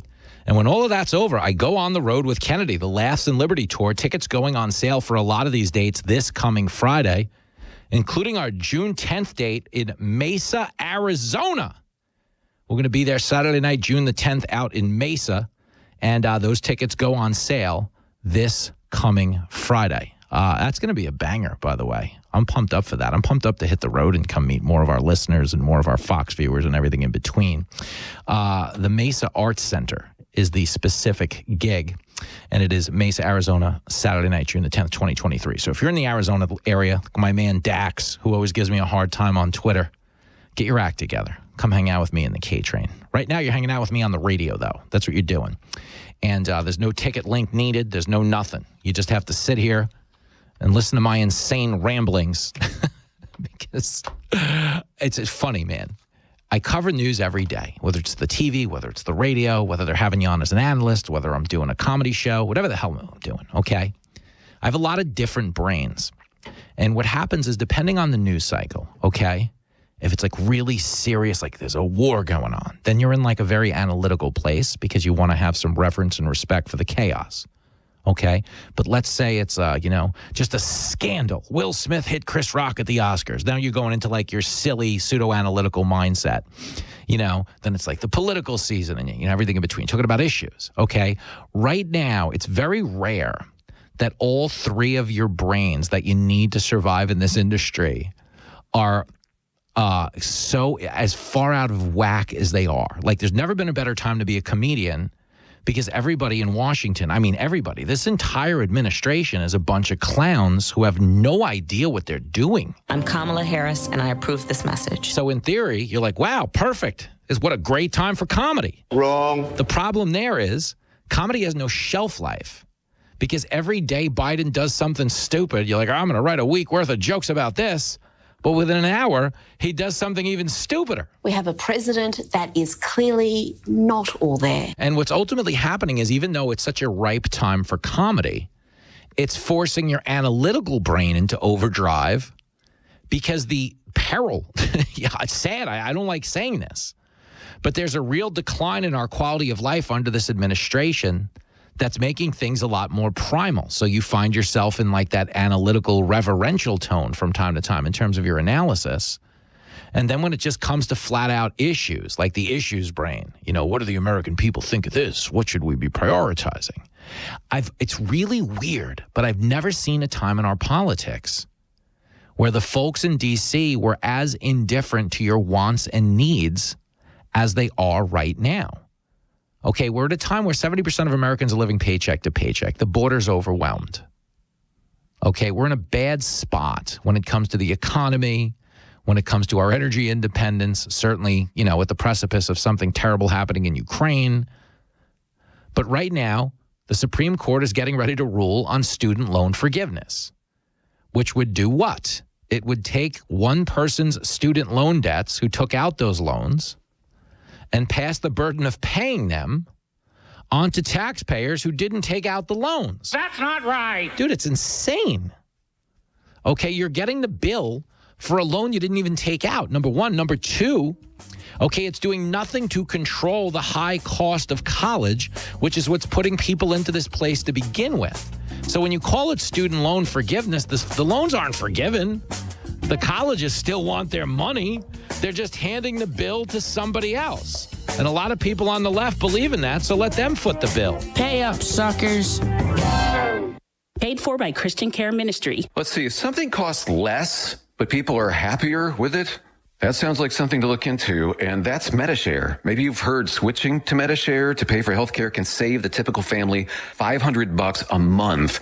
And that's huge, but it's also true that people are way more satisfied after making the switch, too. The customer satisfaction rate for MediShare is double that of the typical health insurance plan. MediShare works. It's been around for more than a quarter century, and members have shared more than $3 billion of each other's bills. People love having telehealth and a huge nationwide PPO network. So, yeah, you can save a ton and like it better. Imagine being happy with how you're taking care of your health care. So if you're self-employed or part of the gig economy, or you just want a plan you're happy with, you can call right now and get a price within 2 minutes. A very, very smart use of 2 minutes. Here's the number you need. 855-51-BIBLE. That's 855-51-BIBLE. 855-51-BIBLE. Here's a look at your SheridanMedia.com forecast. Cloudy skies this afternoon with a chance of scattered snow showers. Highs level off around 37. Winds out of the northwest, 15 to 20 miles per hour. Chance for snow showers tonight. Lows level off around 8 above. Partly cloudy skies. Chance for snow again tomorrow. High temperatures reach up to 29. Cloudy skies expected. A dusting of snow today. I'm meteorologist Paul Trombley. Currently, it's 24 degrees. Get the good stuff. Nationally known, locally owned, Sheridan's Napa Auto Parts store. When you need auto parts and accessories, visit the trusted professionals that have been helping folks like you and me take care of our vehicles for years. And Napa Auto Parts is the only locally owned parts store in town. When you shop Napa, the money you spend supports local families and our local economy. Nationally known, locally owned. That's Sheridan's Napa Auto Parts store. Open 7 days a week at 2018 Coffee Napa. Get the good stuff. Napa. Get the good stuff. From the Wyoming Corporate Office Studio on 103.9 FM and News Talk 930. KROE, Sheridan. Reassurances repeated. I'm Lisa Brady, Fox News. The people of East Palestine will not have to figure out what comes next for them on their own. We are in this together, as I've said from day one. EPA Administrator Michael Regan making his third trip to the Ohio town after a toxic train crash that's left some residents concerned about possible long-term health effects as Norfolk Southern continues cleanup. I want to remind folks that at any point the company fails to comply with the actions ordered by EPA, we will immediately step in, conduct the work that needs to be done, and then force Norfolk Southern to pay triple. The EPA opening a community welcome center billed as a one-stop for information on the response, including cleaning services and air testing. President Biden visits Virginia to talk about health care and criticize Republican proposals he says would raise health care costs. While the Supreme Court hears arguments on what several Republican-led states say is an overreach of the president's authority, his plan to erase some student loan debt. The administration believes the law is on their side. A 2003 law called the HEROES Act aimed to waive or modify student loans following 9/11, and the words national emergency are actually in that law. The administration says for now, COVID is still a national emergency. Fox's David Spunt at the Supreme Court. Critics also argue the program is unfair to taxpayers footing the bill and those who've paid their debt. A Michigan mom who lost two sons to fentanyl-laced pain pills is pleading with Congress to take action. This is a war. Act like it. Do something. Rebecca Kiesling's testimony, part of a hearing on border security, as some House Republicans press for impeachment of the Homeland Security chief. More broadly on immigration, the White House says it's taking steps, but that Congress needs to fix what it calls a broken system. America is listening to Fox News. The Tunnel to Towers Foundation has been supporting America's heroes and their families since 9/11, the day 2,977 people were killed in the worst terrorist attacks of their kind on American soil. Our nation's heroes, people who put their lives on the line for our country and our communities, need your help now more than ever. Join Tunnel to Towers on its mission to do good in their honor. Donate $11 a month at T2T.org. That's T2T.org. Do you find yourself stuck in a timeshare? Get the real facts about the timeshare industry and your options for cancellation. Chuck McDowell, founder of Wesley Financial Group, beat the largest timeshare company in federal court and has put together a free information guide that reveals the secrets the timeshare industry doesn't want you to know, including the 5 ways to get rid of your timeshare. Call now and get this timeshare cancellation guide absolutely free. Call 800-838-1441. That's 800-838-1441. The man who shot and killed 3 people in Central Florida last week, accused of doing that, is facing more murder charges today. Keith Melvin Moses is now charged with 3 murder counts, one for each person he shot dead in an Orlando community. His shooting spree claimed the lives of Nathacha Augustine, TV reporter Dylan Lyons, and 9-year-old Tiana Major. Orange County deputies tracked Moses down after the shootings, recovering the gun that had recently been used in the murders. According to a warrant, Moses has not been cooperative in speaking with deputies about the deaths and any possible motive behind them. He's being represented by a county public defender's office. Gernal Scott, Fox News. A new red flag about Iran's nuclear program. Inspectors from the UN's watchdog agency say they found uranium particles enriched up to nearly 84% at one underground nuclear site in Iran. The Associated Press reporting that a confidential quarterly report describes centrifuges configured in a substantially different way than previously declared, with samples taken the next day showing the higher purity level. The agency says Iran cited unintended fluctuations and that discussions are ongoing. More evidence that home prices in the U.S. are continuing to cool. The latest numbers in on the housing market show while prices are still higher than a year ago, the pace of those price hikes is slowing down. According to the S&P Case-Shiller National Home Price Index, prices in December were 5.8% higher than the previous December, a smaller jump than November's 7.6% increase, which was far tamer than the record 18.9% set in 2021. Cities still seeing the biggest price gains were Miami, Tampa, and Atlanta. Fox's Lillian Wu. Rough month on Wall Street coming to a choppy end. The Dow's down 96. I'm Lisa Brady, Fox News. At Carpet Design, their showroom showcases the latest in carpeting, luxury vinyl, tile, laminate, as well as all types of hardwood flooring. You'll see what's new in color, texture, and technology. If your flooring is showing its age or you just are ready to make a change, come see what's new and exciting at Carpet Design. Every Saturday from 10 to 3, take 20% off on flooring in the warehouse. Large selection, too. Free estimates. 643 Riverside Street. Carpet Design. The following message is presented by the Home Loan Center of First Federal Bank and Trust on Coffeen Avenue. Sheridan Foster Parent Exchange invites you to celebrate our 10th anniversary with a We Love Our Community party. Please join us Sunday, March 12th from 1 to 4 p.m. at the Sheridan County Fairgrounds. We'll have fun, prizes, live music, desserts, and more. We'll also be auctioning a 10th anniversary fly rod and reel donated by Joy's Fly Fishing Foundation. We'll see you at the Fairgrounds March 12th from 1 to 4 p.m. to celebrate this community that helps make our work possible. Coast to Coast from the Wyoming Corporate Office Studio, weeknights at 11 on News Talk 930 and 103.9 FM. Live from everywhere USA, it's Fox Across America with Jimmy Fallon. Oh, yes, it sure is.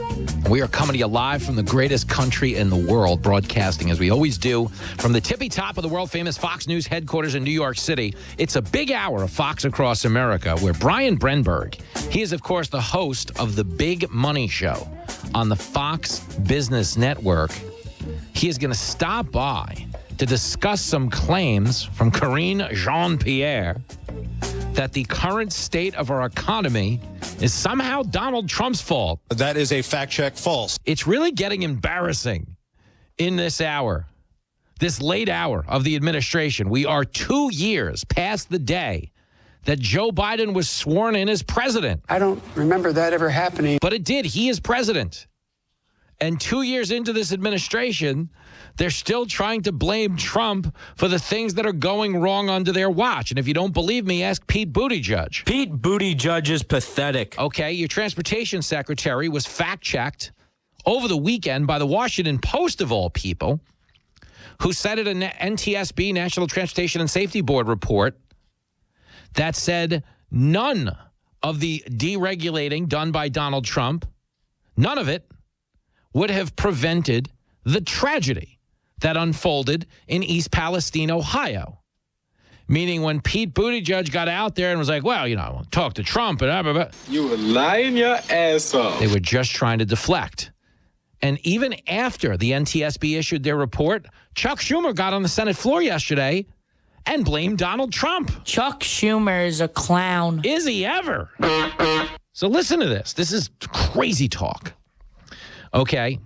I read you the report yesterday in full. The NTSB, okay, in looking over the causes, the investigation leading to the train derailment in East Palestine, the NTSB flat out declaring that Donald Trump's deregulating had nothing to do with the derailment. Alarms went off, human error was involved, things were ignored, trains crashed. The next thing you know, we've got a big mess on the ground in East Palestine. Of course, when Pete Buttigieg finally got off his ass, stopped breastfeeding, and took a flight out to East Palestine to walk around with a hard hat on, okay, the first thing he did was what?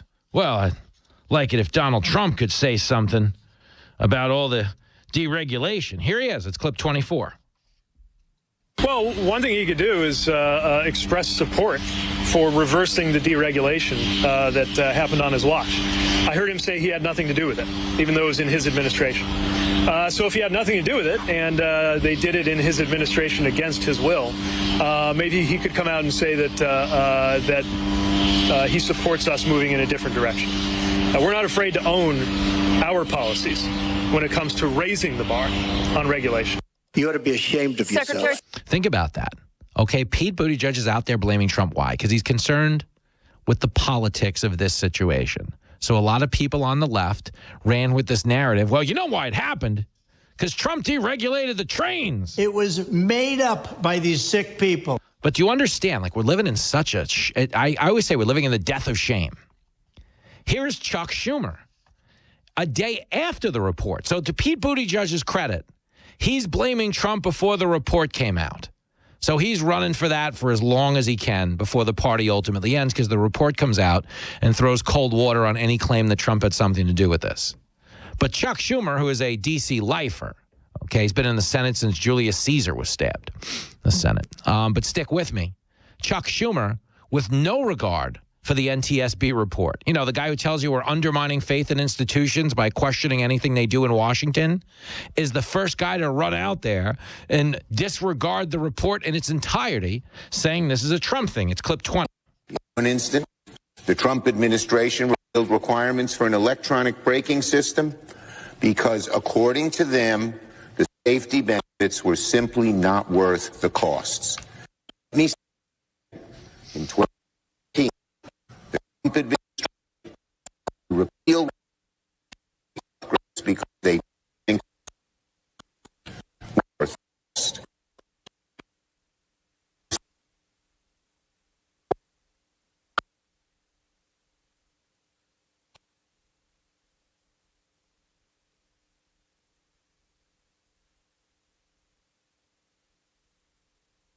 Costs. Let me say that again. In 2017, the Trump administration decided to repeal requirements for brake upgrades because they didn't think the safety benefits were worth the cost.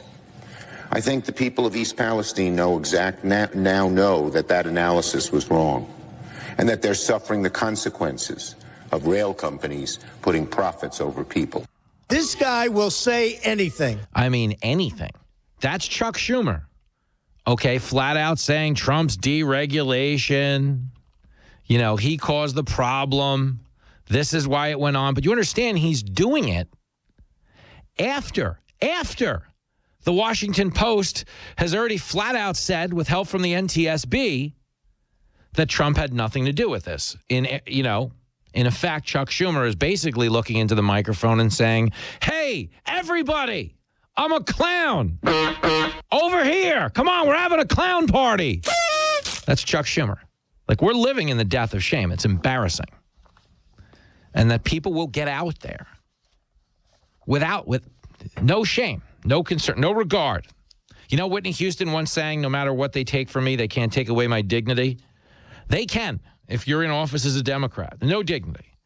Okay, they're out there right now pushing student loan forgiveness. That's another big one right now. The Supreme Court could issue a ruling today on whether or not it was constitutional for Joe Biden to grant $400 billion worth of student loan forgiveness. But we talk about the death of shame, okay? People are going to Washington today to protest the idea that they may not be able to force other people to pay for their debts. What the hell is the world coming to? I don't listen, man. I'm a worker.